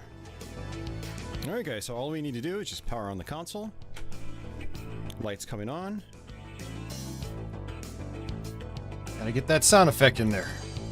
Sounds empty. Soulless. Time. Alright guys, so all we need to do is just power on the... Much better. Let's see it with better, smoother animation. Alright guys, so all... God damn it, it's still stuttering. I hate the inconsistency. It's so frustrating. Time. Alright guys, so all we need to do is just power on the console. Can't even appreciate our stupid little transition. Alright guys, so all we need to do is just power on the console. Lights coming on, and it'll start blinking just like this. This means it's actually applying the firmware update. And we basically just let it do its thing. Don't power it off in the middle of it. You could... That's actually a lot of space. I can just chop that. And I can just do a hard cut for that because it's literally just blinking and that's it.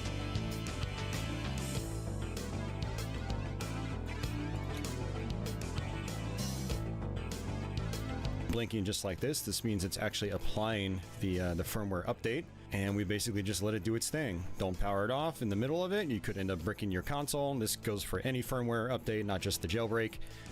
But just let it do its thing. Hopefully you don't have cats like me that might pull the cables out. But yeah, we'll go ahead and just let it update, and then it should pop up on my screen. And we should be good to go to try out some games and go through its options and settings, and I'll show you actually how to set up hotkeys and stuff like that. That's actually a really important feature, especially if you're using the jailbreak like I am here.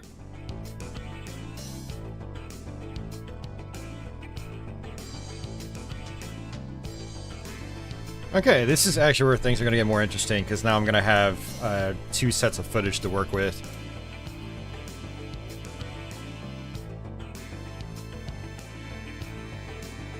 What was I doing again? Alright,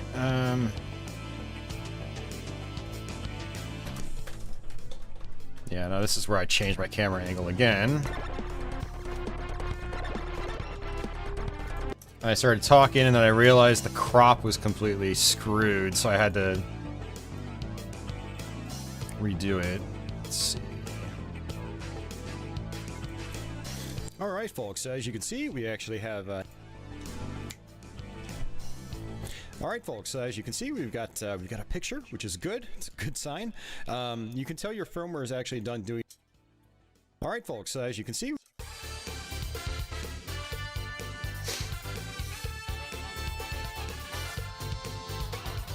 Oh man, that's like... that's actually makes me feel pretty good. That's like 15 minutes of footage I can just chop out. So that means the video length is going to be a lot shorter than I thought, which is good. I don't want it to be an hour. I'd rather it be like 30 minutes tops. And I think I even redo this section a couple times because I just couldn't talk. So I don't know. Let's see. All right, folks. As you can see, we've got a picture, which is good. It's a good sign. You can tell your firmware is actually done doing its thing because the light down here changes from red or orange to solid white. So that means that it's done actually flashing the firmware, and then you'll get image, you'll get the analog startup screen and stuff like that, and then you'll be dropped right into this main menu here. So if you had an actual cartridge in the console, you could actually just go to run cartridge, and it would actually fire up that game. You can also do browse SD card, and if we do that, we can actually go to our ROMs folder and then load up any game that we really want that's compatible with the Jailbreak core. One thing I did notice, I actually had to adjust my game capture on the left here. The Jailbreak menu seems to be like a higher resolution than the standard menu, and so that actually caught me off guard. I had noticed that most of this was chopped off on my capture, so that is actually kind of interesting. That might be something that we can change in options. So let's actually hit B to go back. We'll hit Y for yes, and then we have some other options here. You get Super Terrorcan Director's Cut. I'm not entirely sure what's different about the Director's Cut compared to the original. I'll have to research that. However, you do get Super Terrorcan 2. It's been years since I've last used a Super NT, so I had completely forgotten if that was even on here, but it looks like it is, and that's a really nice little bonus feature. For anybody unaware, Analog's Sega equivalent of this has a game called Ultra Core built into that, so they like building in at least 1 or 2 games, which is a nice feature. It's a nice bonus. So if you don't have any Super Nintendo cartridges and you haven't done the Jailbreak yet, you'll at least have a couple games you can try with this system. So let's go to settings here. Let's go to video. We'll go to resolution. So it actually looks like it's defaulting to 1080p 60, which is what I want. You can do it down to 50 hertz if you want, if you're in PAL regions, which is okay. I really think I am going to use the Virtua Cop soundtrack, but we've been listening to it for a while now, so I'm going to actually switch over to maybe some Virtua Fighter or something. Let's see. We only have... Oh, we have 5 people watching. Cool. Anybody out there that's lurking, feel free to jump in and say hello. If you guys have any topics you want to talk about, let me know, and we can, you know, this can double as a Q&A session as well. And we're just hanging out. I was gonna not record, but like edit this video anyway. I thought it would be fun to just do a channel backer stream where we can just kind of like hang out. Yeah, for anybody wondering, this is my game music channel. I sometimes spam it here, but a lot of times I'll use it as background noise for some of my live streams, especially on Twitch, where a lot of times I'm like tinkering with stuff. And I just want some background noise. But the Sega stuff is always a good bet because it just kind of fits what I'm doing, and it's pretty fun. So we will go to Virtua Fighter 2. And the other good thing is like I don't get copyright claimed on this stuff. Sega's really good about not copyright claiming people on their really old games, their old legacy games. So. Alright.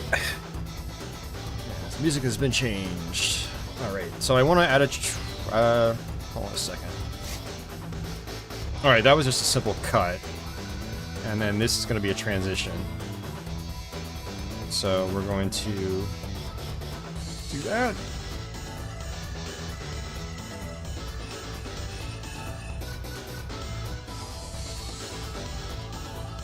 DG needs some guidance. Grinding in Symphony of the Night to get one of the really powerful swords in the reverse castle. You feel like it's been hours and you've not gotten a good drop.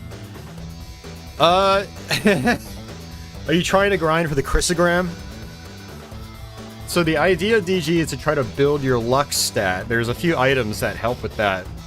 But even after you've done that, it still takes a long time. Like, you can go back and watch one of my streams, and I think it took us like an hour to get it, and I think I was right about to give up too. So yeah, it's a pain in the ass. I don't grind out for it. And there are a couple of other weapons in the game that take a lot of grinding as well. So I just usually grab the Osafune Katana, which is underneath the waterfall in the reverse castle, and I just use that for the rest of the game. But I did do a playthrough once where I tried to get 100% on items, and that it took a long time. There's a lot of grinding, so.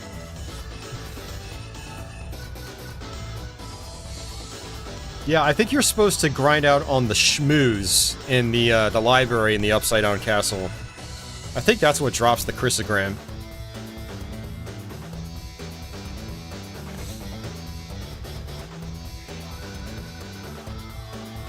Alright folks, as you can see, we've got a picture, which is good. It's a good sign. You can tell your firmware is actually done doing its thing because the light down here changes from red or orange to solid white. So that means that it's done actually flashing.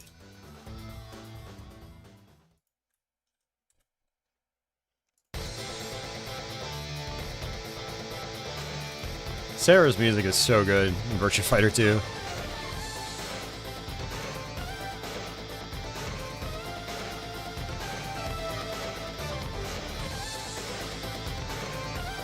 Still a banger.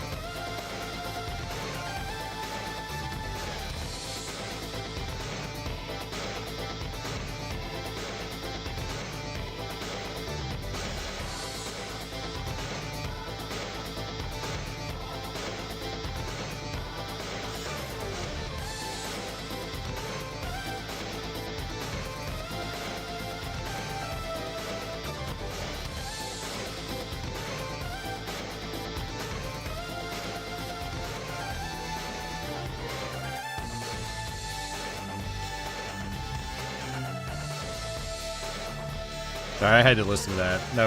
I love that track. Oh man.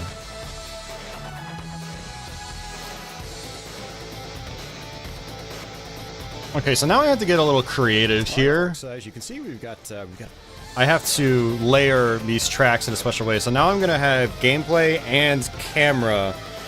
And to do this push transition, I have to have those two video sources underneath this one. Otherwise, it doesn't look right. So basically, I want this to slide off the screen and then have the two sources like right there underneath it. Nice smooth transition. And I also have to set up like borders and stuff like that on these and get like a template going. So this might take a little while. We will see. But what I'm going to do in the meantime is I have to add a new video track. And adding video tracks in Vegas is weird. If you right-click an audio track, it doesn't let you insert a new video track. And likewise, if you're on like, sometimes it doesn't let, yeah, if you right-click a video track, it won't let you insert an audio track. So it's, Vegas has some, Vegas is good software, but it's got some quirks that still annoy me. Granted, this software is like 10 years old now. I really should consider upgrading. But I need to make sure that I'm going to get like a big performance boost, otherwise it's not worth the money. So, alright, so insert video track, and again, this is going to go underneath the other ones.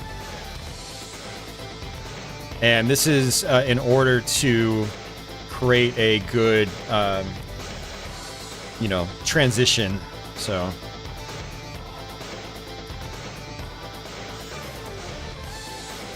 Alright folks, as you can see, we've got a picture, which is good. It's a good sign. And actually, you know what? I'm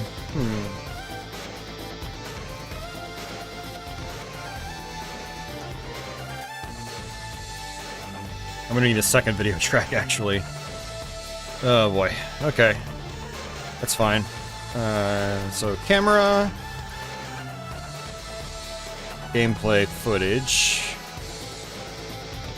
And so what I have to do now is let's add a marker there, let's add a marker there, and I'm going to bring this footage down one.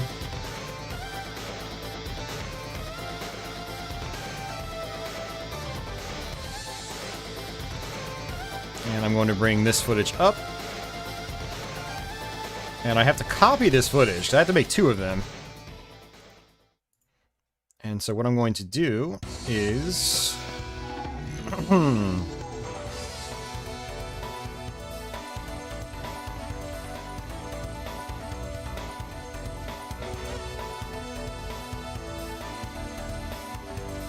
I need to add basically a border to this. So I'm going to move this to the other side of the screen so I can actually sort of see what I'm doing here. Well, I can also like shrink this. I do not miss working on a single screen. Having multiple screens if you do stuff like this is very important. And I'm going to add my signature border.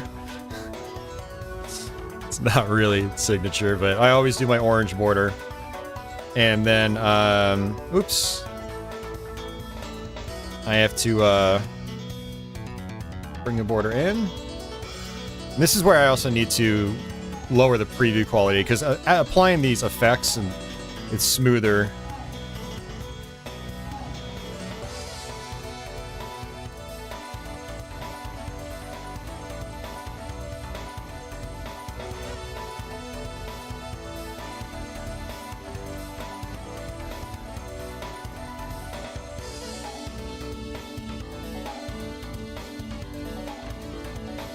Yeah, I really want to see if an updated version of Vegas will run a lot smoother. I don't do Adobe stuff when it comes to video editing. I don't know Premiere at all. And I have a lifetime license on Vegas, so I can reinstall it as many times as I need. Whereas with Adobe, it's a payment plan every month, and I can't justify that. I make a couple $1,000s a year on YouTube. It's not... It sounds like it's something, but it's literally a couple $100 a month. Like, I can't justify perpetually paying for video editing software. I need, like, lifetime licenses. My channel's probably never going to grow to a point where I can justify a Premiere plan. I already pay for Photoshop every month. That's, like, $120 a year, basically, just to use Photoshop. It gets pretty crazy. All right, so I'm going to bring this down a little bit. I'm going to bring this over this way. And then I've got my camera footage on the right.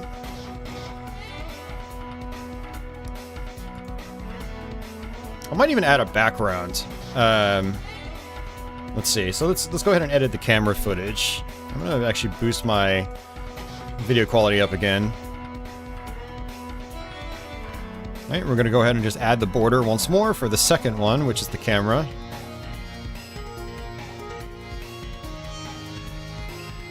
And then I have to crop it.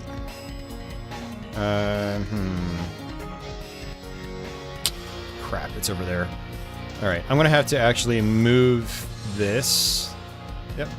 Just so I can actually see it.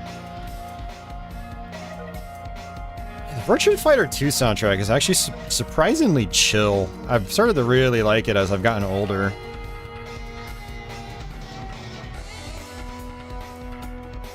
Hey Trevo, how are you doing? Okay, so I've got the crop I want, and now I have to shrink this down some more.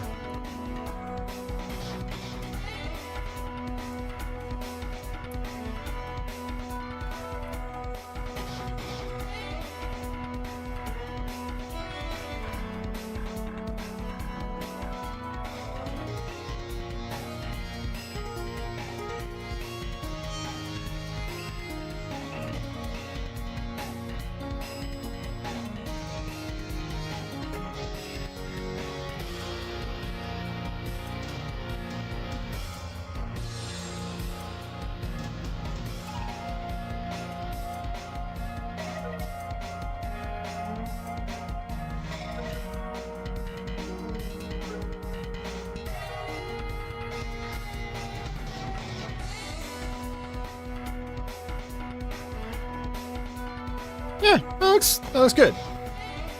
So now, when we transition, no, I still need that to push. So I'm gonna just see it just slides off, and so it's nice and clean, and you see the other two video feeds underneath it. So that's the whole idea. Taking a break from Demon Souls. I'm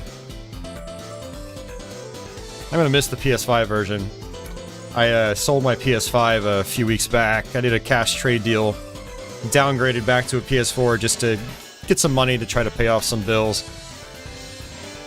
Dumbass me spent it mostly on beer, so it didn't really work out the way I intended. But you live and you learn, I guess. It's not a big deal. I'll get a PS5 again eventually. Alright.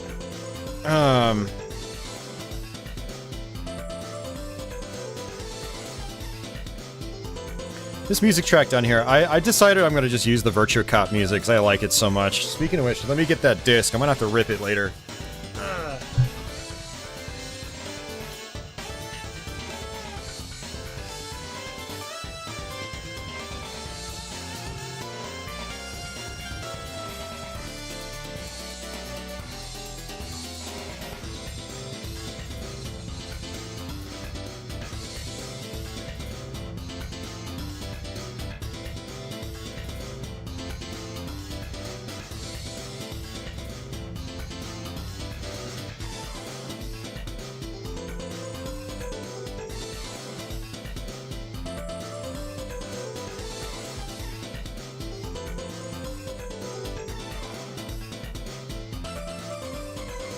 Go.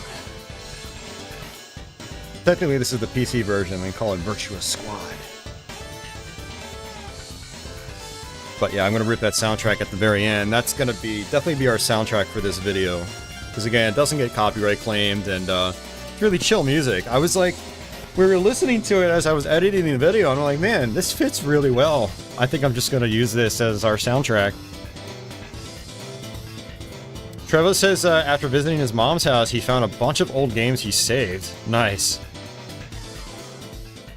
And you sold Legend of Oasis and Mega Man X4. You intend on upgrading your CPU and getting a Fenrir. Nice. Yeah, it sounds like a good trade-off, man.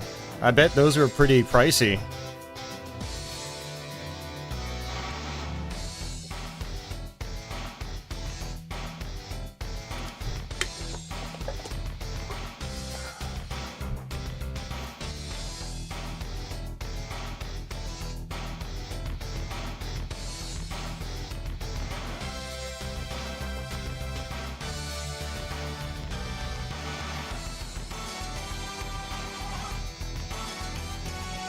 That's awesome, man. Almost 400 bucks. Hell yeah.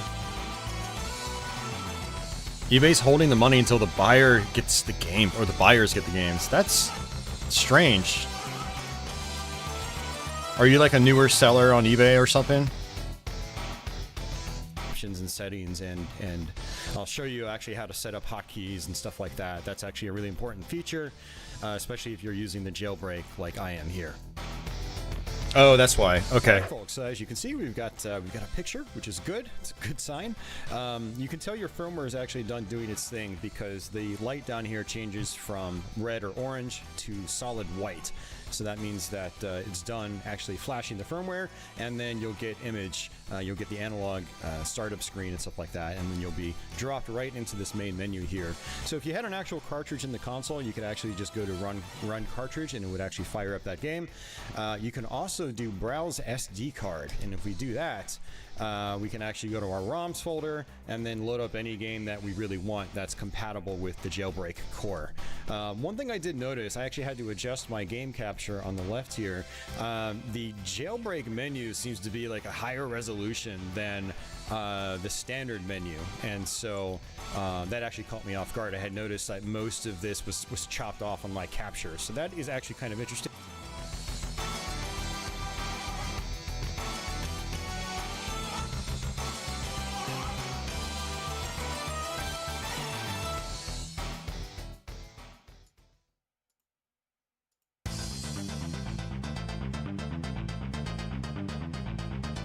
Yeah, there's definitely some weirdness going on with the crop here.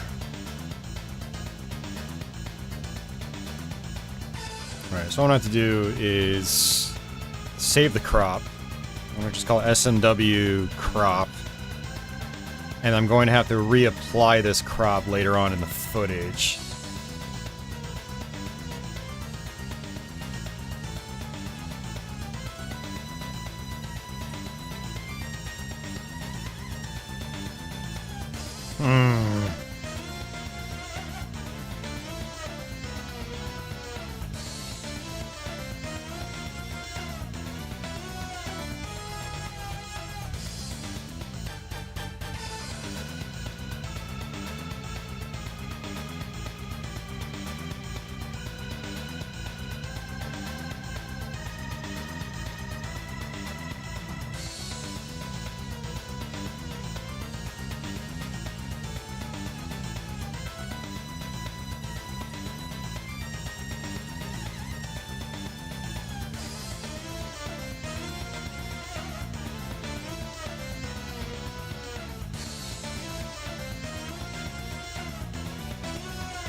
See, as long as I keep this same aspect ratio, I don't have to worry about adjusting the whole, whatever you call it. I don't know. All right, so. All right, folks. As you can see, we've got a picture, which is good. It's a good sign. You can tell your firmware is actually done doing its thing because the light down here changes from red or orange to solid white. So that means that it's done actually flashing the firmware, and then you'll get you'll get the analog startup screen and stuff like that, and then you'll be dropped right into this main menu here. So if you had an actual cartridge in the console, you could actually just go to run cartridge, and it would actually fire up that game. You can also do browse SD card, and if we do that, we can actually go to our ROMs folder and then load up any game that we really want that's compatible with the Jailbreak core. One thing I did notice, I actually had to adjust my game capture on the left here. The Jailbreak menu seems to be like a higher resolution than the standard menu, and so that actually caught me off guard. I had noticed that most of this was chopped off on my capture, so that is actually kind of interesting. That might be something that we can change in options. So let's actually hit B to go back. We'll hit Y for yes, and then we have some other options here. You get Super Terracan Director's Cut. I'm not entirely sure what's different about the Director's Cut compared to the original. Buy a new chair, right on. Research that. However, you do get Super Terracan 2. It's been years since I've last used a Super NT, so I had completely forgotten if that was even on here, but it looks like it is, and that's a really nice little bonus feature. For anybody unaware, Analog's Sega equivalent of this has a game What I Want. You can do it down to 50 Hz, defaulting to 1080p solution. So it actually looks like it's defaulting to 1080p, 60, which is what I want. You can do it down to 50 Hz if you want, if you're in power regions, which is a really nice feature for people that. No, my chair was like $450, but it's held up extraordinarily well. I've had it for like 4 or 5 years now. The 1080p scale definitely looks the best in my opinion, especially as a streamer and game player. Yeah, I always tell people that you get what you pay for. Most crisp capture possible, but you can go down to 480p if you want. Within reason, to an extent. There's a point where. There is a point where it's like diminishing returns, I think. But for like gaming chairs, 300, 400, 500, like you're gonna have a chair that's gonna last a really long time. And my chair is super comfortable. Like I didn't even realize I was sitting in my chair until you mentioned chairs. I'm like, oh, that's right. I'm sitting in a chair right now. It's so comfortable. I don't think about it, you know. So, you know, I could sit here for 10, 12 hours and feel fine. So it actually looks like it's default. I keep forgetting, like, I'm talking in the video and I'm also talking to the mic, and that's probably clashing, so I should probably stop the footage when I need to say something. But yeah, like I said, Trevor Student, you get what you pay for, and $80 to $100 chairs just aren't going to last. So if you're a fan of the gaming style chairs, then yeah, 300, 400, 500 is... like you're gonna have a long-lasting chair. Again, I've had mine for 3, 4, 5 years now. I don't remember how long it's been exactly, but it's been a while, and I've sat in it a lot, so it's held up great. I mean, the material is still great. The cushion is still solid. Doesn't even really look worn at all. So, yeah, get what you pay for.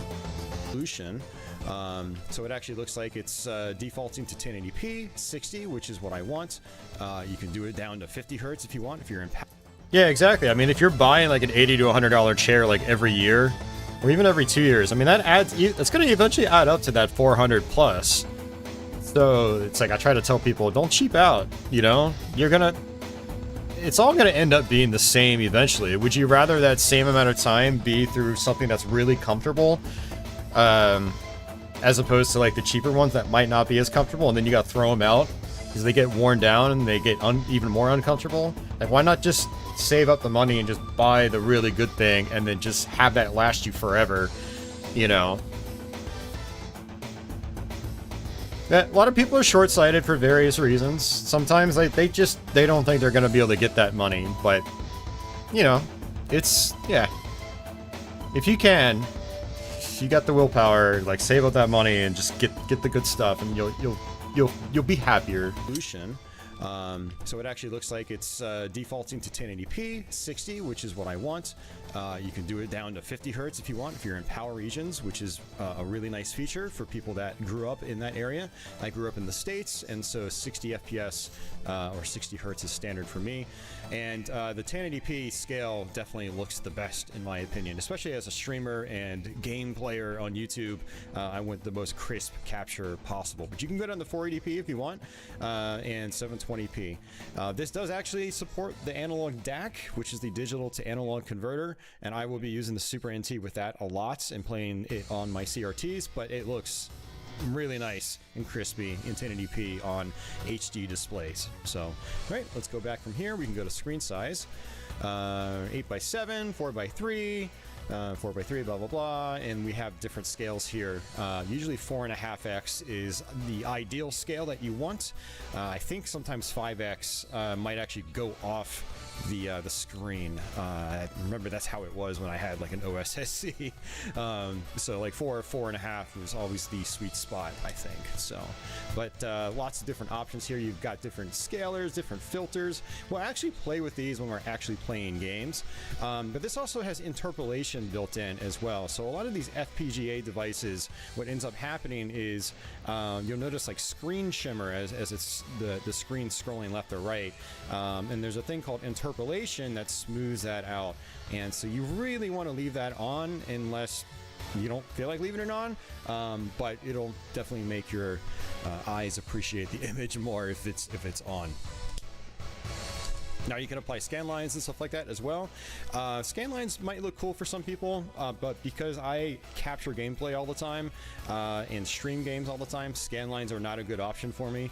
I do admit I like the look, but captured footage just doesn't really pick up the scan line look very well. So I generally leave my scan lines off. But we'll dabble with that actually once we start playing some games.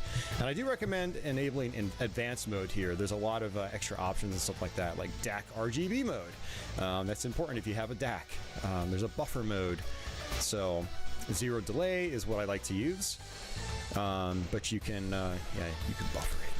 Let's see, 64 sprite tiles, mode 5 and 6 interlace disable.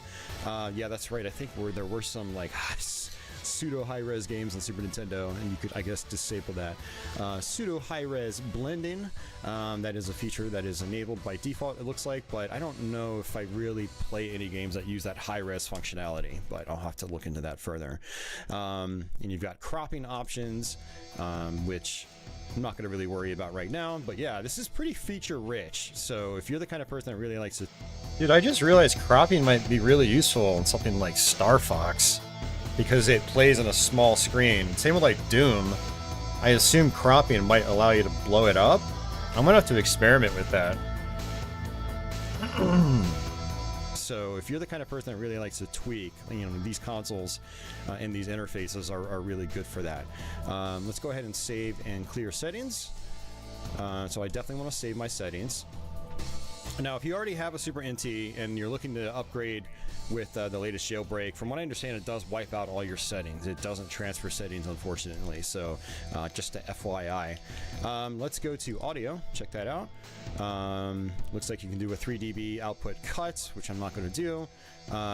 Cartridge audio enable. I'm going to guess maybe that's for like, MSU1 if you have a flash card. But I don't have an updated flash card that supports any of that, so I'm just going to leave it there. So cartridge audio volume, and then we can go back. Now this is actually pretty important. We've got menu options, controls, and hotkeys, stuff like that. The hotkey is actually very important because I'm going to be swapping from game to game a lot through the Jailbreak, and it looks like the default hotkey for that is select and down, which probably isn't the worst thing, but I'm going to go with something a little more, familiar, something more in line with my hotkey on, say, my Mega SG. So I'll go up, start, and B. Yeah, I'll do that. I especially don't want it to be too easy to access, because there are some games where like I'm going to press up and Y and it's going to bring up the menu, and I don't want that to happen. So let's go ahead and go to we cancel out. We just go back. There's a confirm select key. By default, the confirm select key is Y. Cancel back key by default is B, so I'm just going to leave those there. And there's a reset hotkey if you want to just reset the console. Well, my console's always right in front of me, so I just hit that, or I just bring up the menu hotkey and get out of the game that way. So, all right, let's go back. Startup options. This is actually kind of important. This basically is the length, I believe, of the analog intro, which is kind of cool on the Super NT. It's very different from the Super, or I should say the Mega SG that I also have. So generally, I like it to pop up to the menu first, but you can disable that and have it just boot straight into your game like a classic Super Nintendo. But because I mostly will be using the Jailbreak, granted, I have a big collection of actual Super Nintendo cartridges, and one of the reasons I love these consoles is I can actually use these. Also, don't plug these in while the console's on. I think it'll toss an error at you, and it might lock up the console too. So don't do that. You always have to power cycle or power the console off before popping in a cartridge. But I like having the option of being able to use, ROMs from an SD card and my own cartridge collection. That is one of the big perks about these consoles, along with being able to use original Super Nintendo controllers and accessories like the mouse and whatnot. So, but yeah, we are.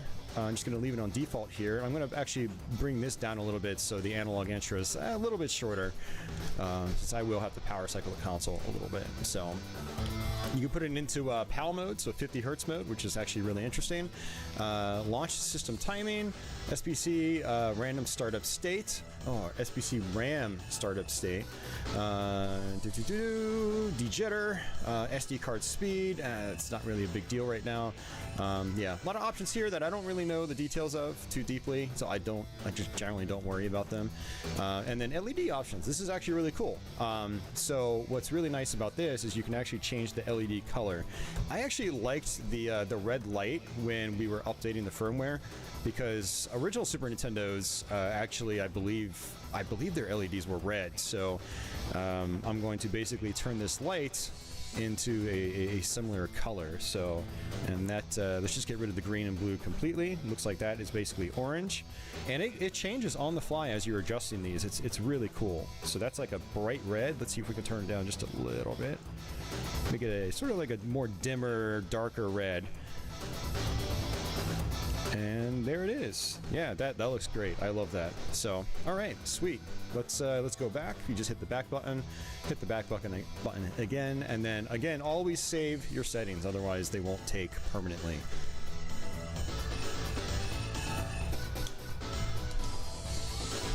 Alright, and so what we'll do is I'll actually pop my cartridges in. We'll play a few games here for the next, I don't know, 20 to 30 minutes or so. I'll talk about the games a little bit, and I'll try to apply some filters on the fly and things like that. So you could, I think we can actually do that stuff on the fly. Alright, folks, so as you can see, we've got, we got a picture, which is good. It's a good sign.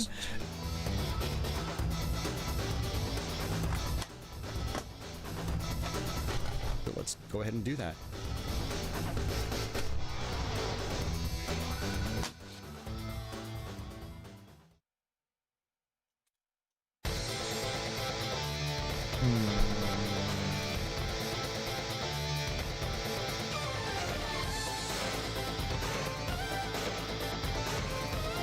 Trying to figure out how I'm going to do this.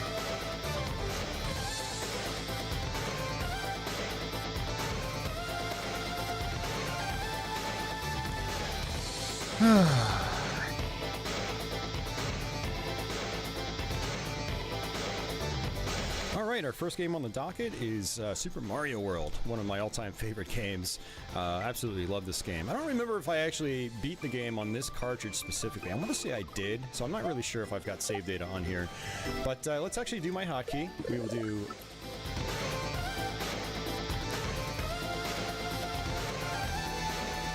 What I'm going to do is turn this down just a little bit for now. Alright, our first game on the docket is Super Mario World, one of my all-time favorites.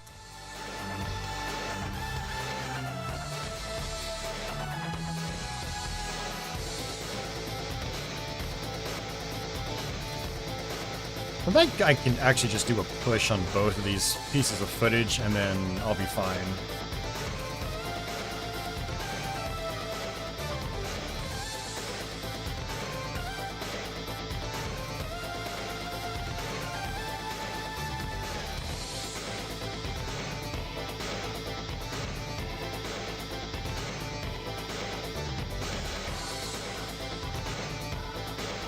know what? I'm gonna delete this audio that doesn't exist, just to hopefully speed up final rendering.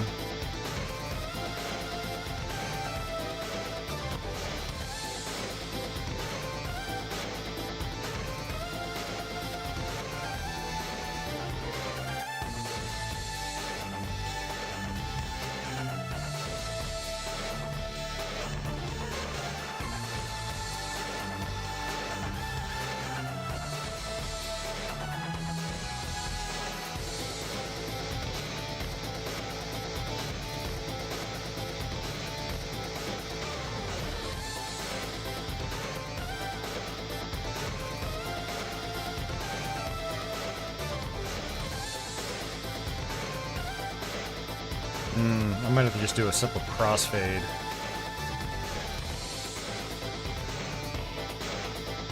Yeah, because of... Well, I might be able to do like a... I'm wondering if I can do like a push down for this one. Maybe I might be able to do a push down for both.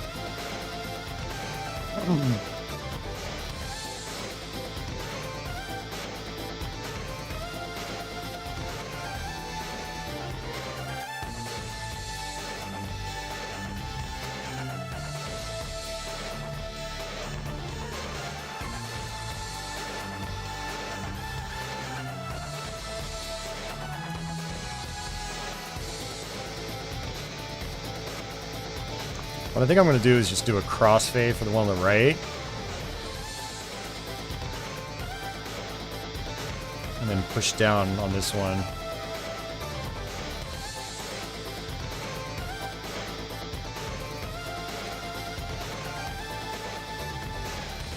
That might work. Alright, our first game on the docket is Super Mario.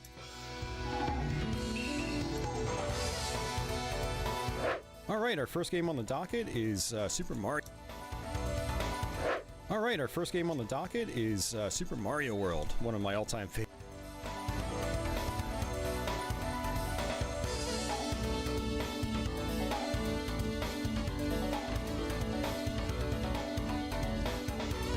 Alright, our first game on the docket is Super Mario World, one of my all-time favorite games. Absolutely love this game. I don't remember if I actually beat the game on this cartridge specifically. I want to say I did, so I'm not really sure if I've got save data on here. But let's actually do my hotkey. We will do, there we go. Yeah, it looks like I got, no, I didn't actually finish it on this cartridge because I didn't get 96 exits. But let's actually jump into that, and then it should be B, select, and up. And that is not what I was trying to do. I think I actually... Oh, you know what? We're gonna have to redo our hotkeys. This is embarrassing. That's okay. Trevo student, I've demolished Splatterhouse 3. I've got several playthroughs on my channel. I think my last playthrough, I don't even think I died once. I figured out like a really good route, and we got to all the bonus levels, and... Yeah, dude, I've done all the Splatterhouses on here. I did Wanpaku Graffiti, I did the 2010 game twice, I did the arcade version, I did the first one on TurboGrafx, I did both on Genesis. So...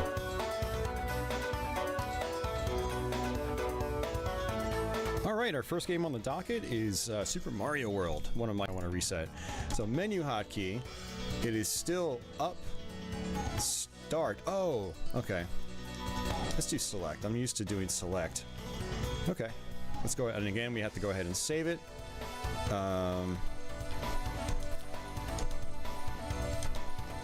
You know, man, if you ever want to know if I've got certain content, there's a little thing called a search box on my main channel page. Use it. Or actually, the latest thing I've done is... this right here, I have a database now of all of my gameplay, which you know about, but I'm going to post it there in chat. Use that too, and I spent a lot of time putting that list together. If you're ever curious about anything I may have done or recorded, that's your resource. So, use it.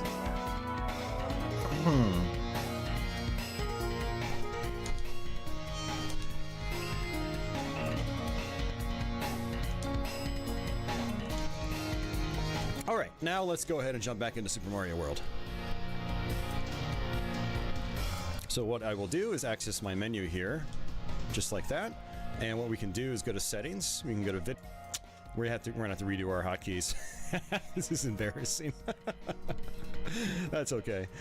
This is why you need to set up your hotkeys correctly. So apparently what we did is my combination wasn't for the menu hotkey, it was for the reset hotkey, and I don't want that. So go back to system, startup options, controls, and hotkeys. Let's see what the reset hotkey is, and it is up and select. Go figure. Okay. Let's do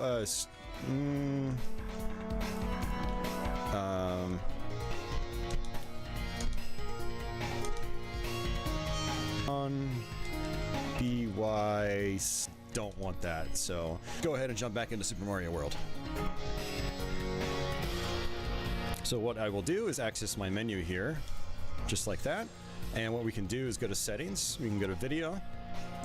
So go back to system, startup options, controls, and hotkeys. Let's see what the reset hotkey is, and it is up and God, I'm trying to figure out if I can chop this out. And that is not what I was trying to do. I think I actually. Oh, you know what? We're gonna have to redo our hotkeys. This is embarrassing. That's okay. This is why you need to set up your hotkeys correctly. So apparently what we did is my combination wasn't for the menu hotkey, it was for the reset hotkey, and I don't want that. So go back to system, startup options, controls, and hotkeys. Let's see what the reset select and up. And that is not what I was trying to do. I select. Go figure. Okay. Let's do let's do down BY select. Just make it really hard actually to, yeah, I want to make it really hard to reset because I don't use the reset functionality. I just press the reset button if I want to reset. So menu hotkey, it is still up, start. Oh, okay. Let's do select. I'm used to doing select. Okay. Let's go, and again, we have to go ahead and save it.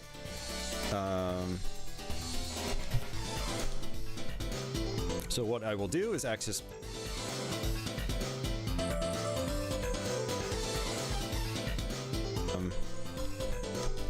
And we have to go ahead and save it.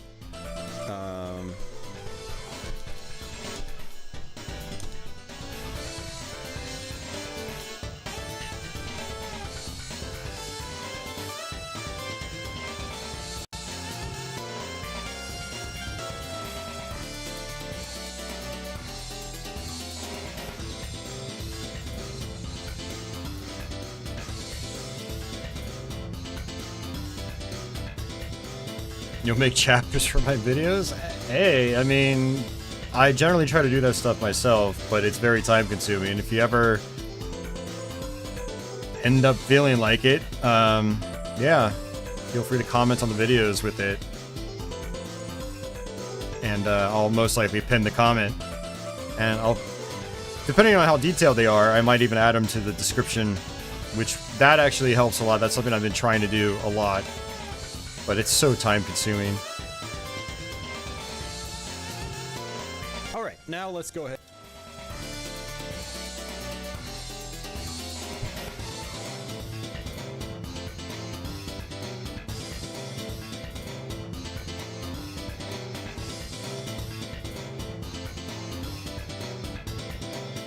Alright, our first game on the docket is Super Mario World, one of my all-time favorite games.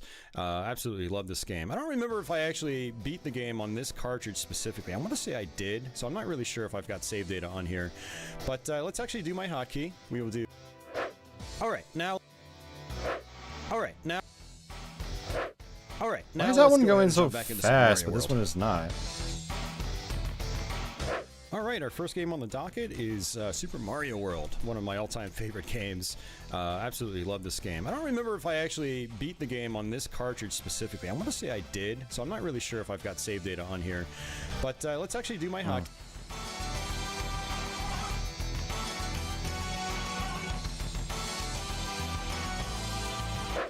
Alright, now let's go ahead and... Alright, now let's go ahead and jump back into Super Mario World. So what I will do is access my...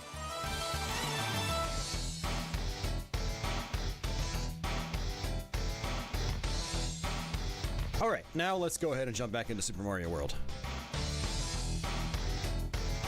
So what I will do is access my menu here, just like that. And what we can do is go to settings, we can go to video, we can change the resolution, width and height, cropping, scalars. Let's mess around with some scalars here. So that's HQ2X, makes it look smoother, HQ3X, HQ4X. Never really been a fan of these types of filters, or these scalars, I should say. But then we have other options as well. Not a whole lot of options here. There's the X-ray mode. That is actually very interesting. But let's go with the HQ4X to start, and then just go right back into the game. How do I get out of the menu? It is... Holy crap, this is not going as smoothly as I hoped. It didn't give me an option to go back into the game itself, but yeah, so this is with, I think, our HQ4X scaler. So you can tell that it's trying to smooth all the pixels on the edges, and it's always been kind of a weird look. Text in particular always looks warped, and so yeah, I'm not a huge fan of this filter, but it's fun to be able to show them off a little bit on games like these. So yeah, good old Super Mario World. Again, probably one of my favorite games of all time. It's just a really fantastic game, and it's really good stuff. This is where Yoshi was introduced, and you've got these switch palaces that you want to access. I haven't accessed the first one yet, and basically what they do is they will fill in these color-coded blocks.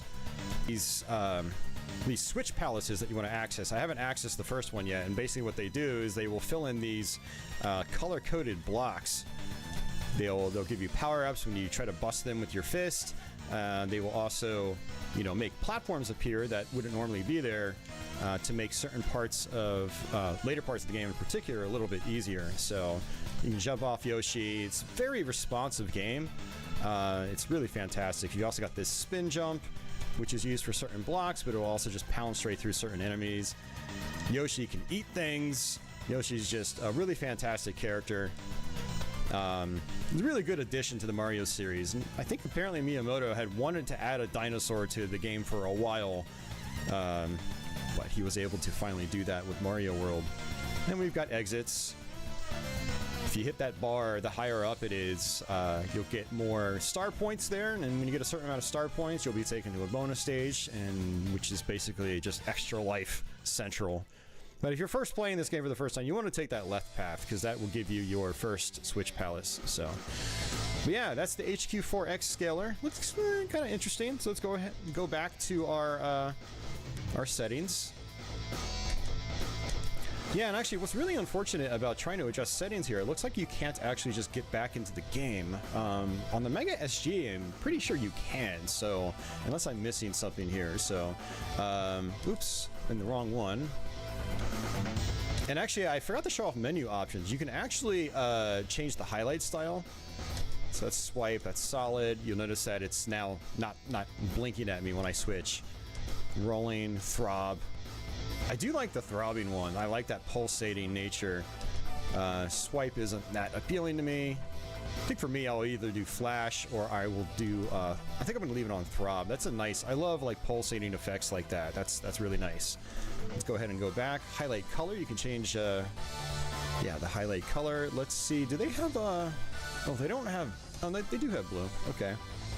Blue looks a little distracting though compared to, yeah, because the Super Nintendo has such a bright color palette. The blue looks really good on the Mega SG menu, but for here I might go with something that stands out more. Like, I like that magenta, honestly. Light purple, dark purple. I'll go with that magenta. You can change the font too. Alright, so now I'm going to start using annotations.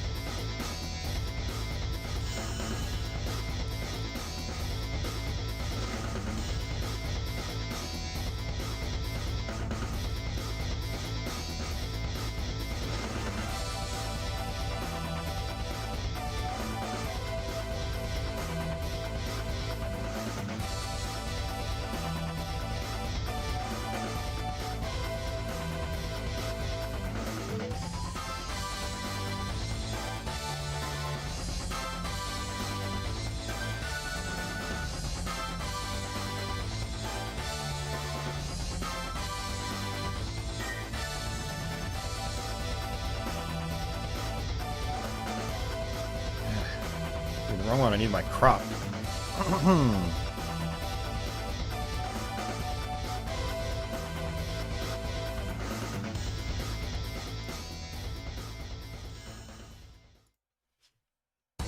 Right.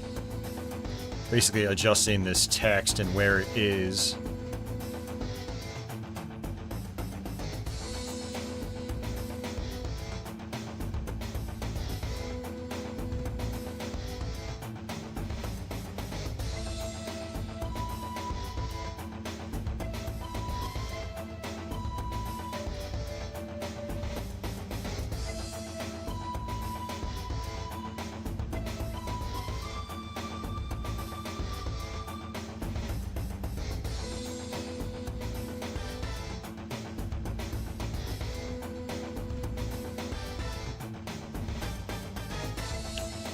BG says, purely curious, you have both the Mr. FPGA and the analog devices. Do you prefer the Super NT over the Mr. FPGA?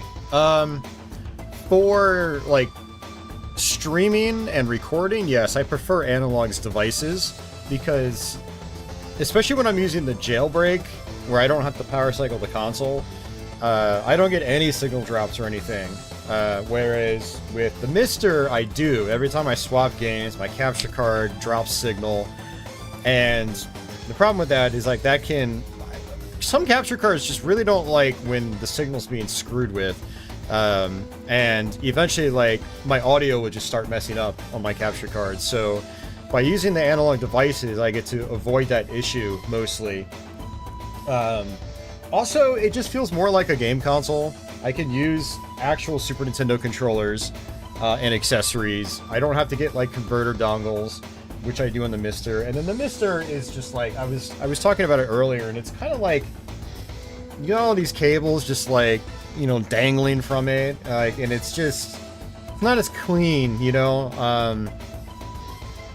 Still fantastic for different reasons. Like, I can play lots of different systems on this, but for what I do here on YouTube, I definitely prefer analog's consoles.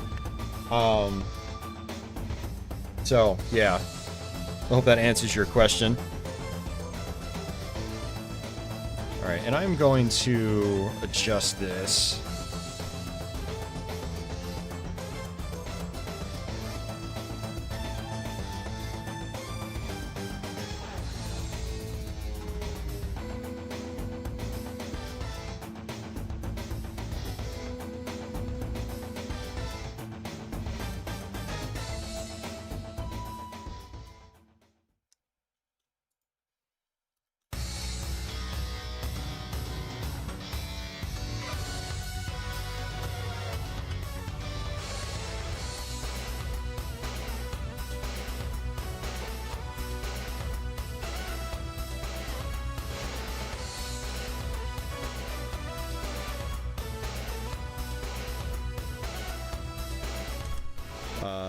You can change the font too, which is actually really cool. There's an alternate font. You can change it for... Okay, so I need to figure out where...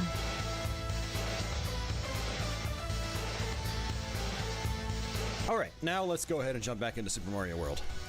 And it is up. Alright, now let's go ahead and jump back into Super Mario World.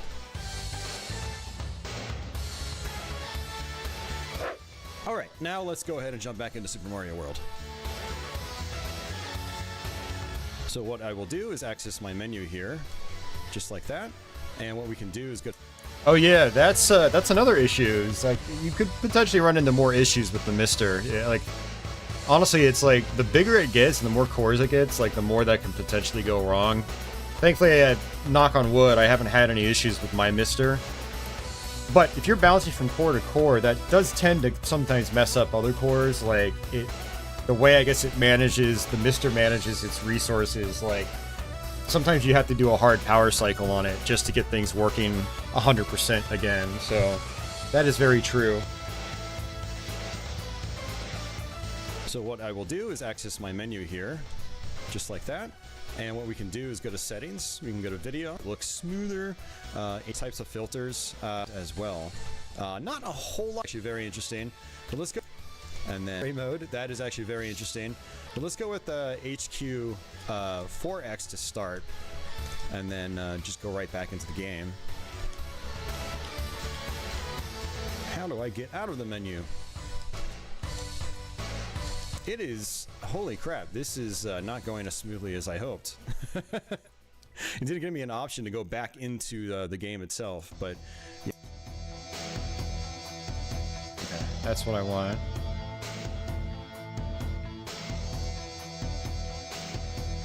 Smoothly as I hoped. It didn't give me an option to go back into the game itself, but yeah, so this is with I think our HQ 4X scaler, so you can tell that it's trying to smooth all the pixels on the edges, and it's always been kind of a weird look. Text in particular always looks warped, and so yeah, I'm not a, so this is with I think our HQ 4X scaler, so you can tell that it's trying to smooth all the pixels on the edges, and it's always been kind of a weird look. Text in particular always looks warped, and so yeah, I'm not a huge fan of this filter, but it's fun to be able to show them off a little bit on games like these. So yeah, good old Super Mario World. Again, probably one of my favorite games of all time. It's just, and so unless I'm missing something here, so oops, in the wrong one. Yeah, and actually what's really unfortunate about trying to adjust settings here, it looks like you can't actually just get back into the game. On the Mega SG, I'm pretty sure you can, so unless I'm missing something here, so oops, in the wrong one. And actually, I forgot to show off menu options. You can actually change the highlight style. So that's swipe, that's solid. You'll notice that it's now not blinking at me when I switch. Rolling, throb. I do like...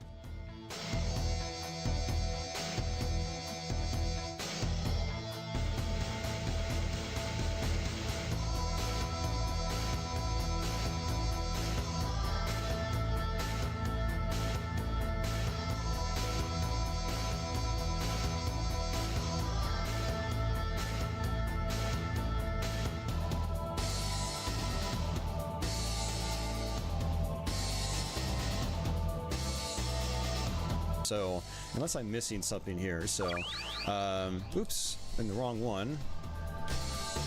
And actually, I forgot to show off menu options. You can actually change the highlight style. So that's swipe, that's solid. You'll notice that it's now not blinking at me when I switch. Rolling, it's now not blinking at me when I switch. Rolling, okay, throb. making progress. I do like the throbbing one. I like that pulsating nature. Swipe isn't that appealing to me. I think for me, I'll either do flash or I will light purple, dark purple. I'll go with that magenta. You can change the font too, which is actually really cool. There's an alternate font. You can change it from uppercase to lowercase. I definitely prefer all uppercase. I think it's a lot easier to read, but I like the original font. It's very stylish. Apparently you can load your own fonts as well, which is really cool. So menu bounce. I'll actually turn that off, and you can choose whether to dim the menu, which I recommend doing if you're going to be sorting through your ROMs list a bunch of times. So prompt when saving RAM. So this does actually save your data if you're on the jailbreak. So I always leave that on just because I might forget. There's skins. Super Famicom skin. I actually really like that. That's actually very colorful. I think I'm going to go with the Super Famicom skin. That actually makes, I think, those buttons down there easier to read. So, it looks like I'm running out of time here, but let's go back to our video settings. Let's go back. So, down to video. We will go with scalers. Let's go back to the no scaler, but then potentially apply scan lines. So we've got it on no scan lines, we've got normal scan lines, let's enable that, and we got hybrid scan lines, and we've got hybrid scan line depth, which I'm not really noticing much of a difference here when I adjust these.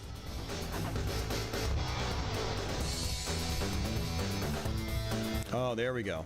All right, so scan line width makes them fatter. That actually doesn't look that bad to my eyes right here. I mean, I play on CRTs a lot, And on CRTs, you can see the scan lines if you look really close, but generally they kind of blend into a point where you just don't even really notice them as you're playing. And so that's kind of what this looks like. So scanline sub brightness.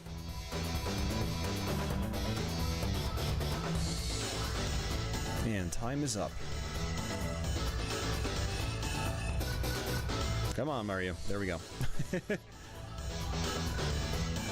Okay, so it actually looks like by raising this value, it actually makes them darker or thicker, however it is. So I'm going to just go ahead and leave that at full. I kind of like that.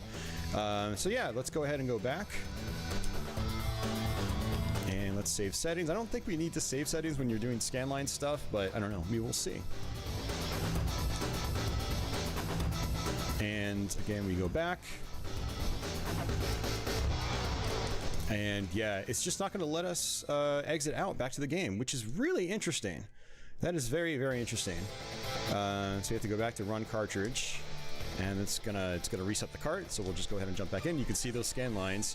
I don't know how well this is going to come up in capture though, but on my LCD screen here, it really doesn't look that bad.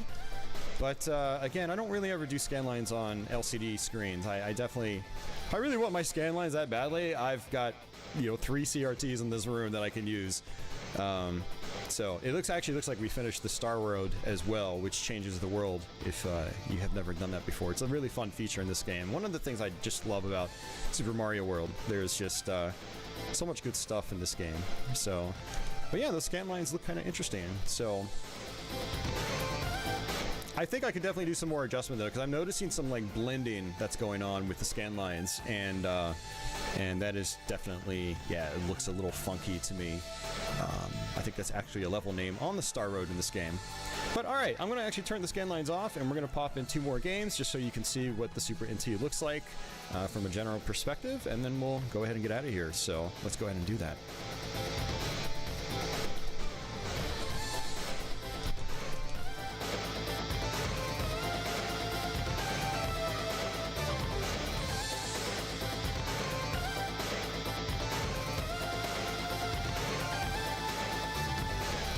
Alrighty folks, so now we have Super R-Type. I know a lot of people don't like this game, but I always...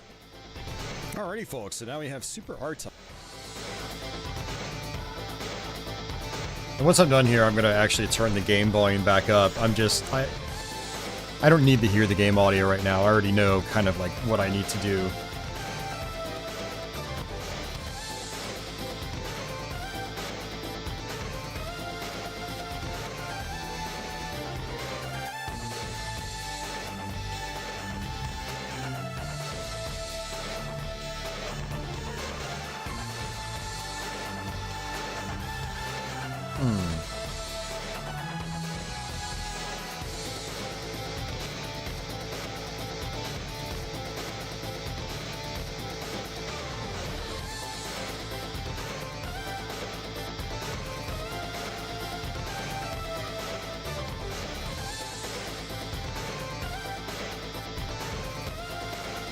Alrighty folks, so now we have Super R-Type.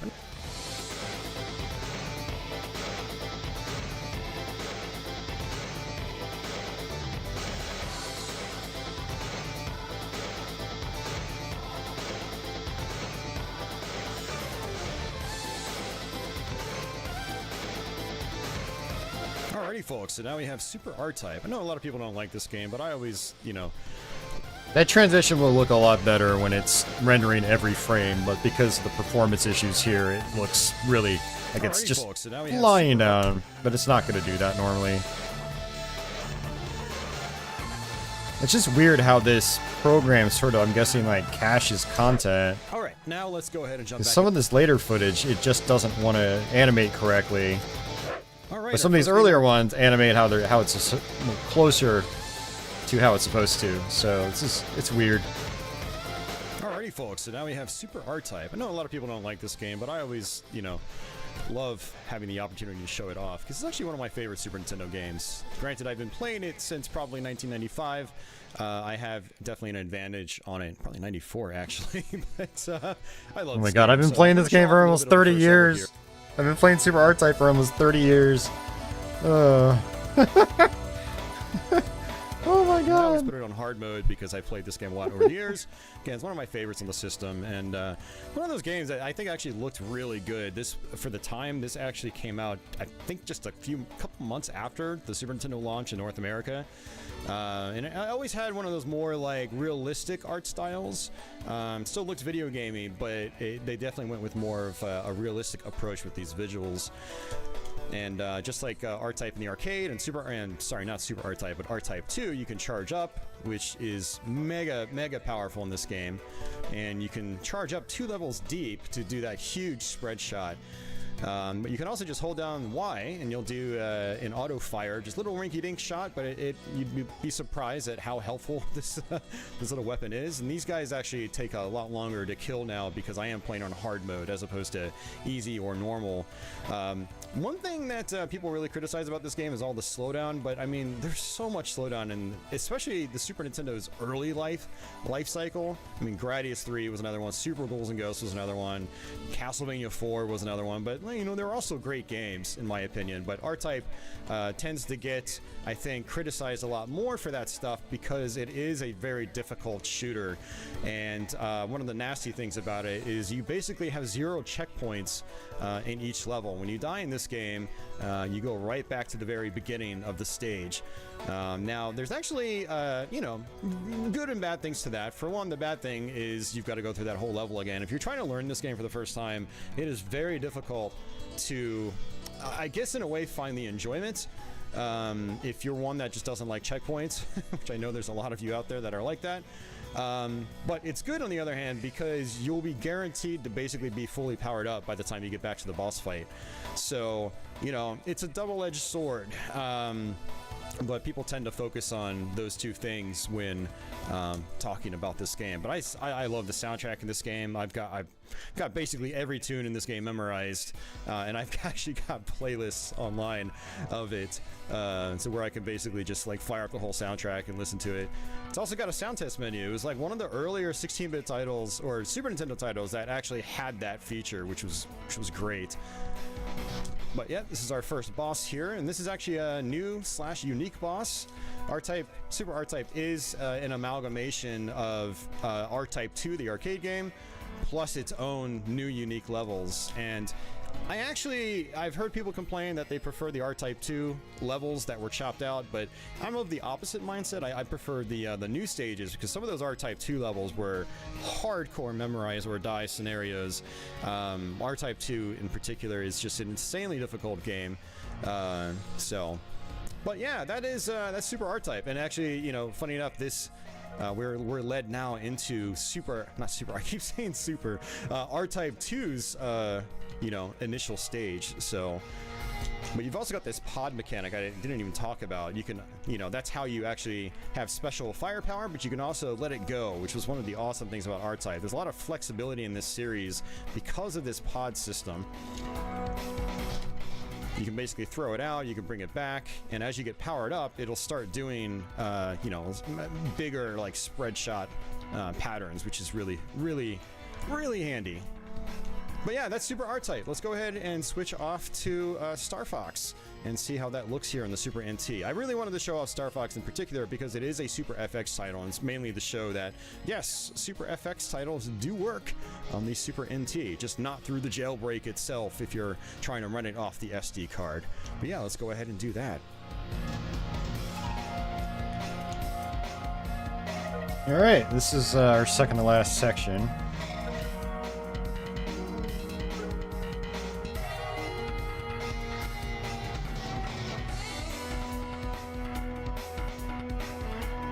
Alright, we're back to the main menu here, so let's go ahead.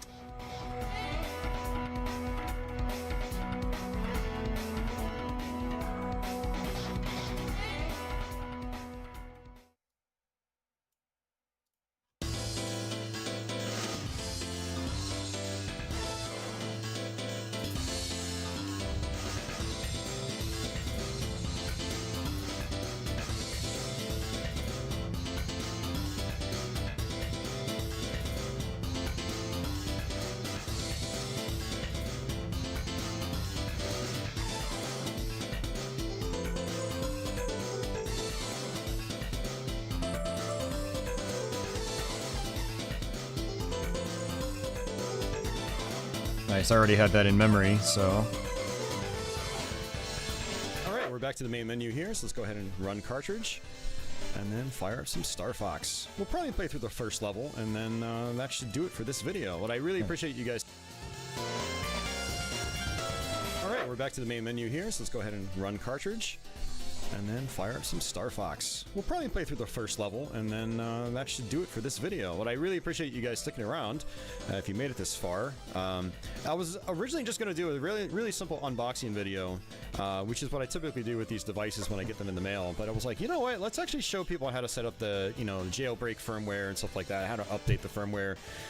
Try to make this video a little more useful, and then just show off some games just to show what the video quality looks like.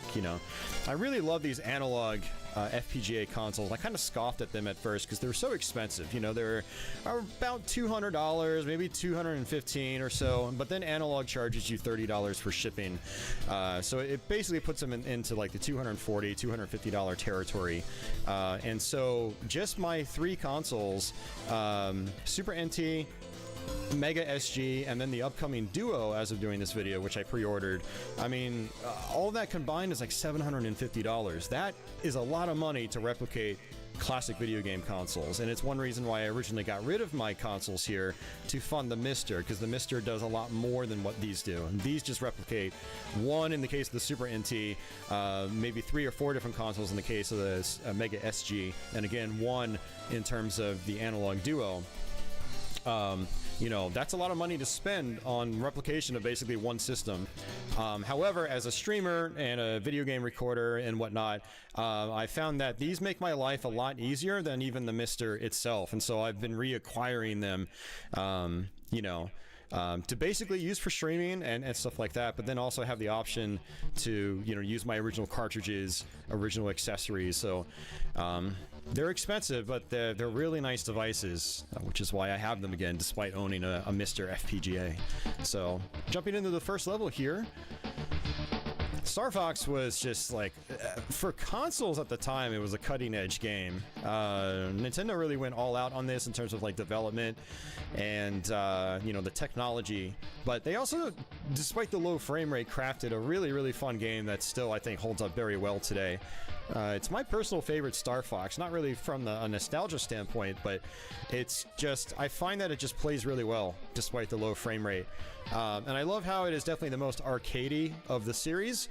It is the most straightforward. It is the most just get in, shoot stuff, be as accurate as possible.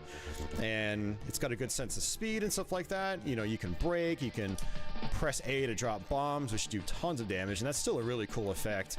And this was just a really special game at the time. I know there were other platforms that had better 3D, technically. You had the 3DO, you had PCs, computers rising with their 3D prowess, and lots of arcade games with 3D, but for a console game, this was just, on a 16-bit console game, it was very impressive at the time for us. I was like, I think 11 when this game came out. So, no, there's certainly nostalgia with this game, but again, it's been my most revisited Star Fox game over the years. And I like other Star Fox games. I love Star Fox 64. I've started to warm up to Star Fox. Travis Studio, you can parry the black-eyed knight, or the red-eyed knight, sorry, not black-eyed. But it's really hard. I don't recommend it. Cause he's like a spear knight too, right? The spear knights are really tough to parry, actually. The guys with swords, though, are really easy to parry. So if you find a red-eyed knight with a sword, then yeah, definitely try to parry it. I've started to warm up to Star Fox and the Wii U, Star Fox Zero, and other entries in the series. But there's just something special about this first one. It's just, again, it's a really great pick up and play kind of title. And it works great here on the Mega. I'm so dyslexic today. I was about to say Mega SG. I'm not playing Virtua Racing on the Genesis. I'm playing Star Fox on the Super Nintendo. But it looks great here on the Super NT. It's, yeah, it's good.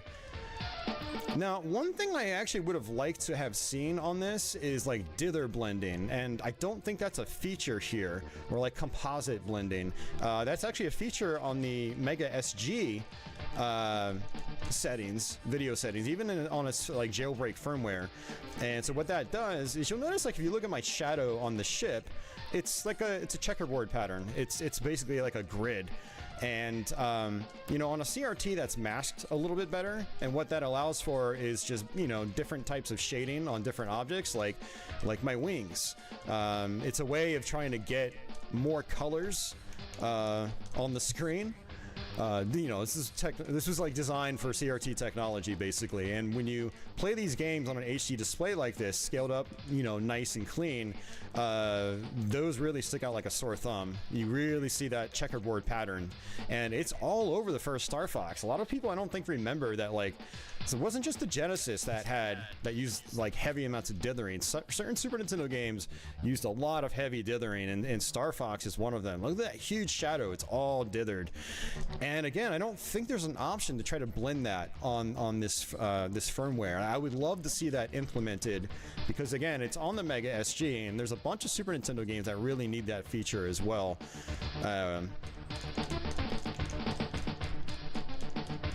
Man, this is our first boss. You basically just shoot the spots that are like red and blinking. And one thing I love about the first Star Fox, and this happens in Star Fox 64 as well, is when you hit enemies, they actually blink at you. And that was just such a common arcade trope. Again, it's one of the things that makes this feel so arcadey.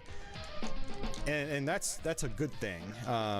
You know, it really feels good when you're attacking stuff. And one thing I love about this game is, even if you're like downgraded in your firepower, you still have a tendency of doing a lot of rapid damage. And you just see that boss health bar just like come straight down really fast, and it's just very satisfying. But yeah, that is Star Fox, guys, on the Super NT. I'm going to be doing a lot of streams in the near future with my Super NT, because I can, and it's awesome. I'll be doing some real cartridge streams like we're doing right now.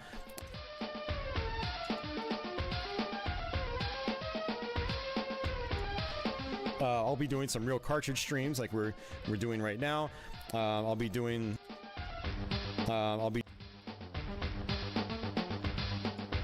A lot of mouth noise on these parts. Hey, Adam. I'll be doing streams off the Jailbreak and just playing like hacks and homebrews and stuff like that. There's some recent NES conversions that would be fun to play through. Yeah, so we're gonna have some good times here. So that is the Super NT. Hope you guys enjoyed that. All right, guys, that is the Super NT. Super NT. Good times here. So that is the Super NT.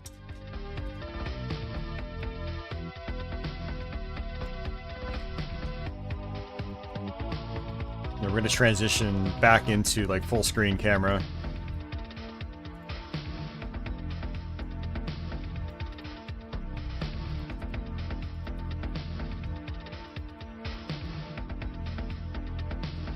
Alright, guys, that is the Super NT. I hope you guys enjoyed the unboxing. Hopefully the firmware setup and jailbreak and stuff like that was handy to you if you're and you know, I do my best to have good hardware and a good setup so you get good video.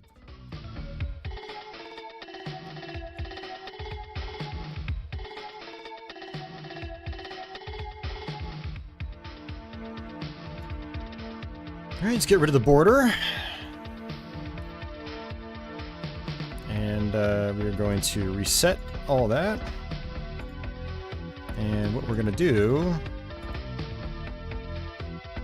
is just push this in.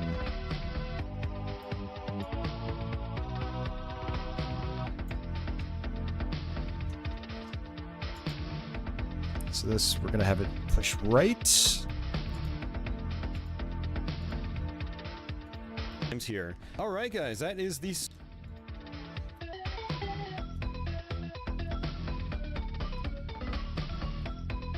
Still have the sound effect ready to paste. Here. All right, guys, that is the Super NT. I hope you guys enjoyed the unboxing. Hopefully the firmware setup and jailbreak and stuff like that was handy to you if you're someone that's new to this this platform or this console series.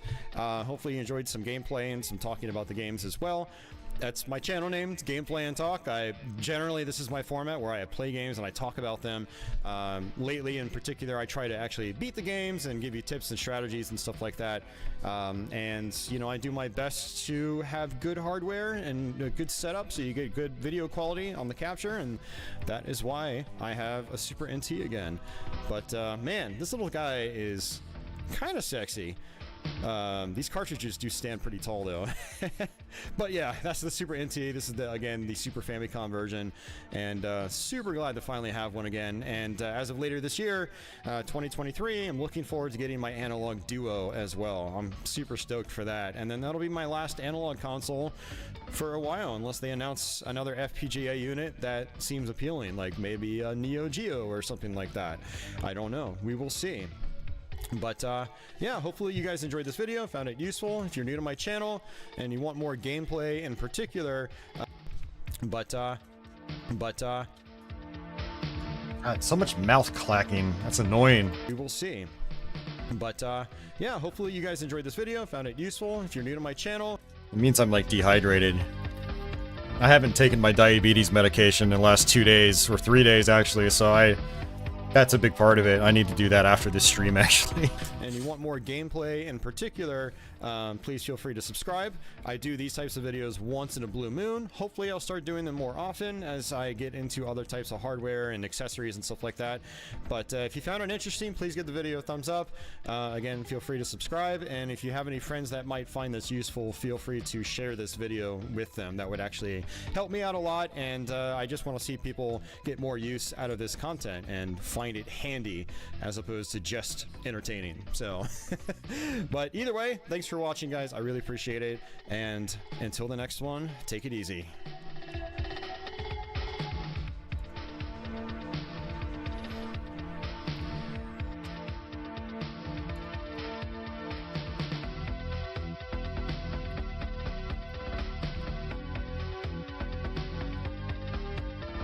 Yeah, I might notice it more than you guys, but I notice it in other content creators as well. Like Phil's Computer Lab, he's an awesome channel. I watched a video of his from like 8 years ago, and his sound quality was not nearly as good back then. And he was just going like left and right. It stuck out like a sore thumb. So, and I've noticed that from other creators, and they'll notice it too. Like he doesn't really do it anymore. As with some of the other creators I do. So like, but I notice that stuff. So if I notice it, I feel like other people will notice it too. How many people will notice it? I don't know, but I find it to be a kind of a big deal because it grinds my gears personally. So, all right, so I'm going to do two things. I'm actually probably not going to actually finish this video on stream. I'm at like the 90%, 95% mark at this point. We only have a couple more things to do. But I need to rip that Virtua Cop soundtrack because I do want to use it as the soundtrack for this this video. And then I also need to raise the game volume. So we're going to actually do that right now.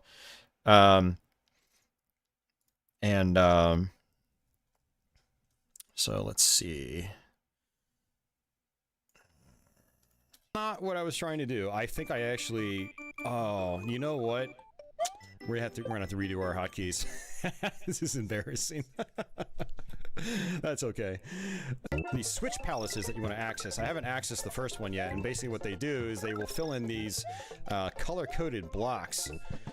They'll give you power-ups when you try to bust them with your... Alright, our first game on the docket is Super Mario. The menu hotkey, it was for the reset hotkey, and I don't want that, so go back to system. Alright, our first game on the docket is Super Mario World, one of my all-time favorite games. Absolutely love this game. I don't remember if I actually beat the game on this cartridge specifically. I want to say I did, so I'm not really sure if I've got save data on here. But let's actually do my hotkey. We will do... oh, you like that you like that controller, Adam? Yeah, it's nice. I'm actually another reason why I'm probably not going to finish the video tonight is I do want to go to 7-Eleven, maybe grab a couple cans of beer before midnight when they close, and I want to stream some Super NT over on Twitch tonight. But yeah, that's the 8BitDo SN30. It's a really nice controller. It's 2.4 gigahertz, and it just looks really sexy with its like see-through gray shell. So I'm going to use that tonight over on Twitch for sure. It's going to be fun. So I'm just trying to get this audio right. So I'm going to have to actually add some automation here.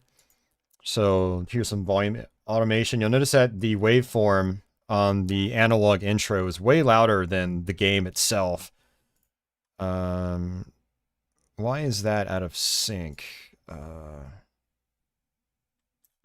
And there's a reset hotkey if you want to just reset the console. Well, my console... Alright, whatever. Alright, so like, here's Mario. I finished it on this cartridge because I didn't get 96 exits. And here's... The combination wasn't for the menu hotkey, it was for the reset hotkey, and I don't want that, so...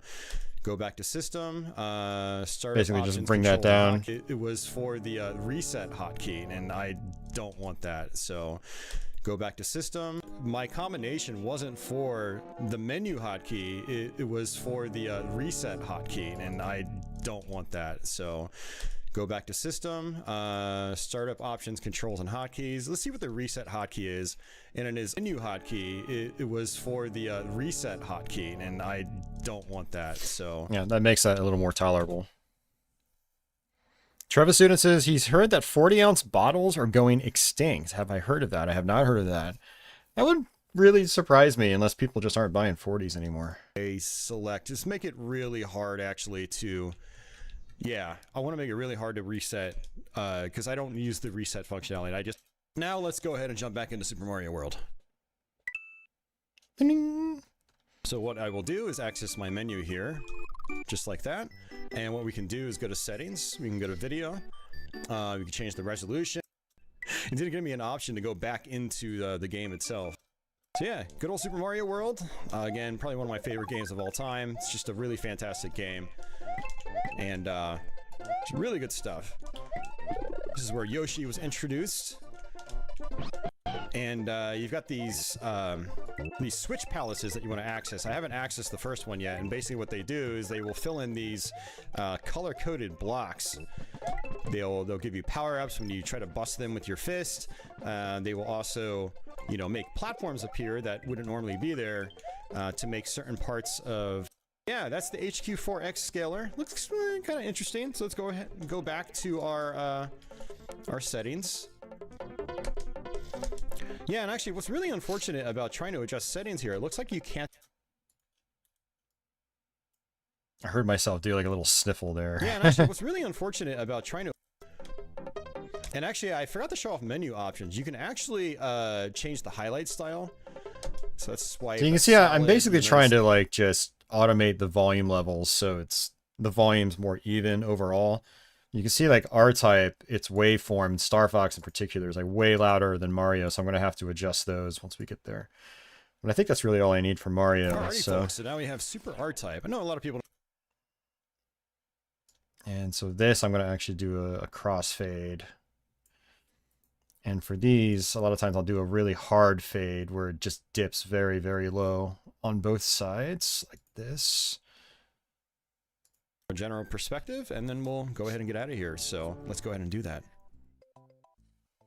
Alrighty, folks, so now we have Super R-Type. I know a lot of people don't like this game, but I always, you know... Alrighty, folks, so now we have Super R-Type. Oh, actually, you know, I think I know what I want to do. I want to get rid of the fade completely. I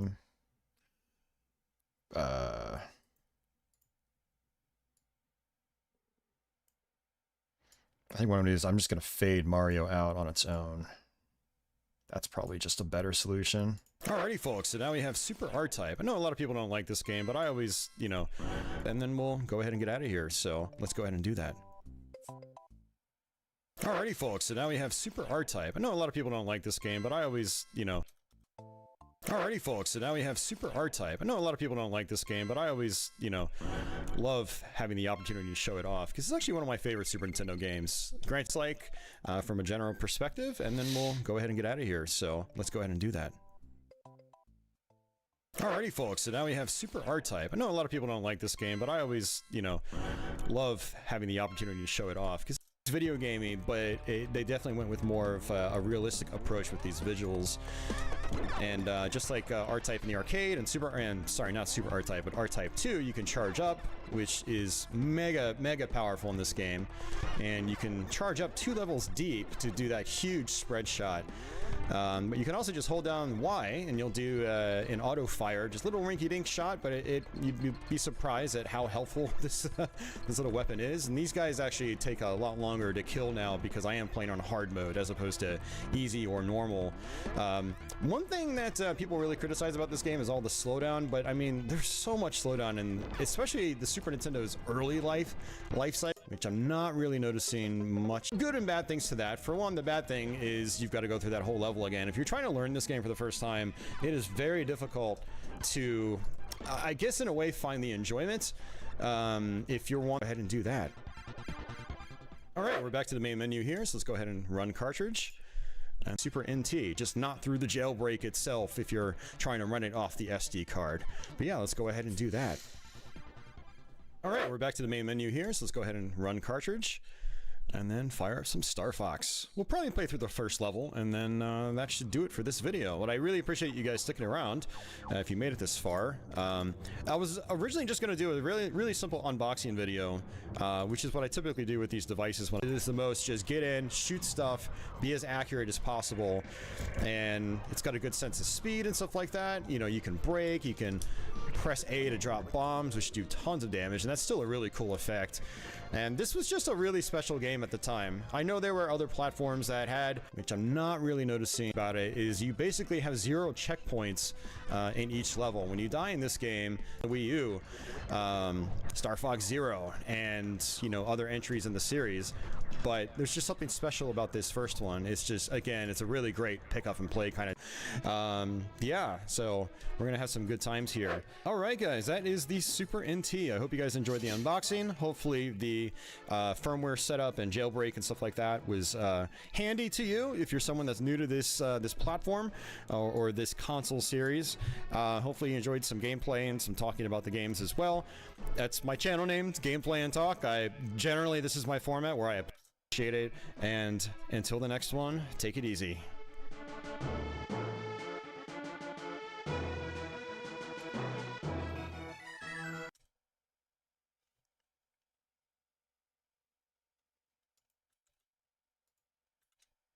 All right, so I have an idea for this last part. I always want to do like an overlay with, you know, my social media and stuff like that. Until the next one, take it easy.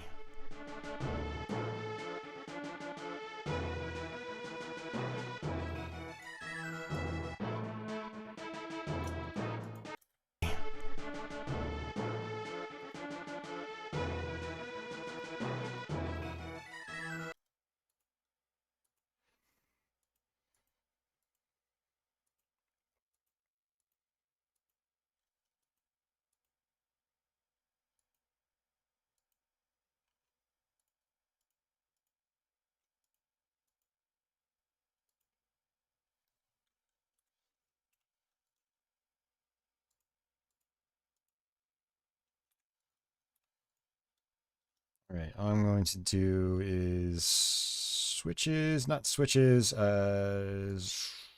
velocity. And going this way, you basically slow the footage down. So I'm going to do that, and I'm going to add a... Adam, yes, the jailbreak does have some chip restrictions. Like, it doesn't do MSU1. And you know what? It might not do SA1 either. Yeah, it might not do SA1. That's what a lot of the speed up patches use. I'm gonna have to look into it again, but it's a small amount of games. It's not like a huge amount, but there are some pretty heavy hitter games in there. Funny enough, it does support, I believe, the chips for like Mega Man X2 and 3, so it actually works with those. But I don't think it works with the SA1. It might not work with Mario RPG. Did that use the SA1? Is that where it comes from? I don't remember. I wish Leo was still here. Leo was here earlier. And yeah, he knows all this stuff. Man's an encyclopedia with this stuff. So I'm going to do brightness and contrast. And then I'm going to do hue and saturation, HSL adjust.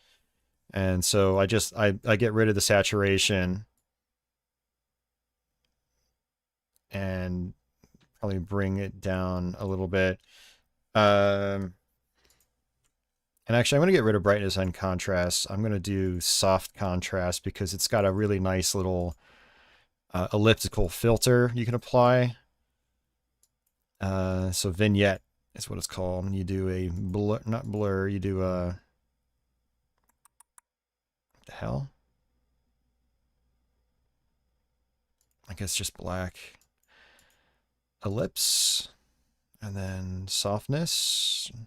Make it wider.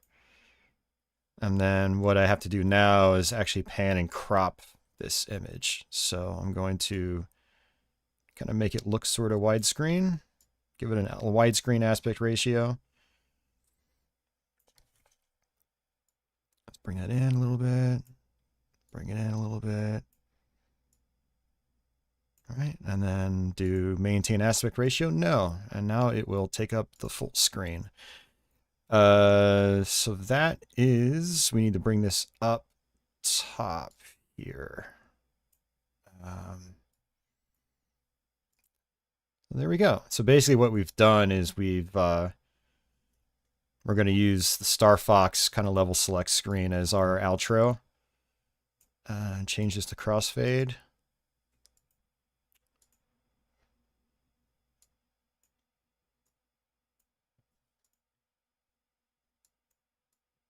For watching, guys, I really appreciate it, and until the next one, take it easy. Yeah, Adam, I actually bought Mario RPG.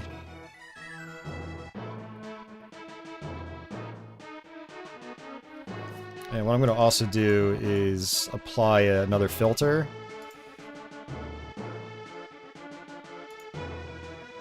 It's a Gaussian blur. And I'm going to, I want to soften the image, but not make it like illegible completely.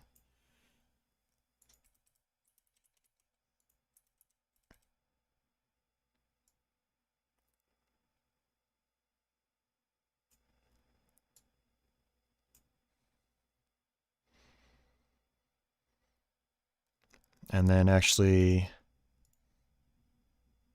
bring the luminance down further.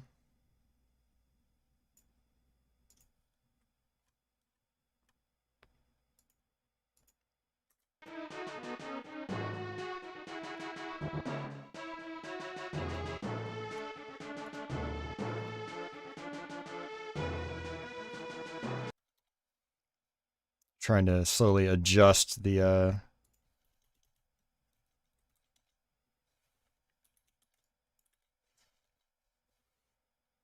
yeah, I want it to look soft, but not like completely illegible, so.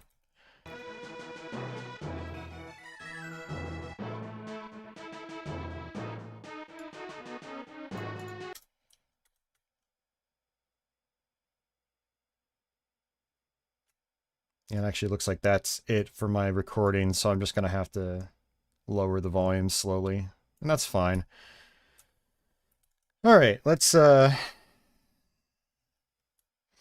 annotations, social media. So I actually have a social media image here. Should be here. Yep, it's all the way down at the end.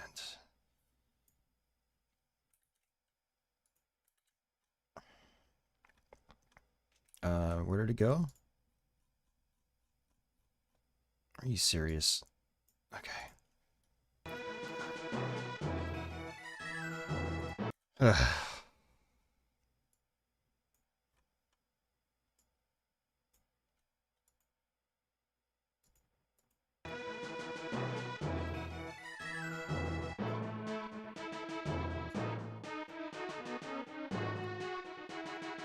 It's gonna sound narcissistic, but I do want more people following me on social media.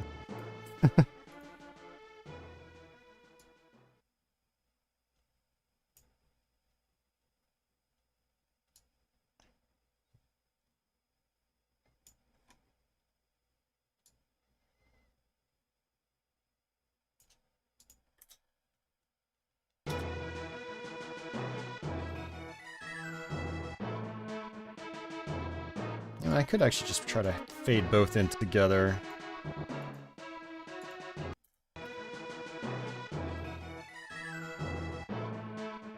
I did not get on Threads. No, I don't think I need another social media platform, Adam. It's hard enough juggling the ones I have already. Yeah, so basically what this part is, it's it's where like it brings up recommended videos and stuff like that. So you always want to add another 20 seconds to your videos to have that. At least I feel like I do. All right, so that is 4620, 4630, 4640. Okay, so this is where we'll fade out about right here.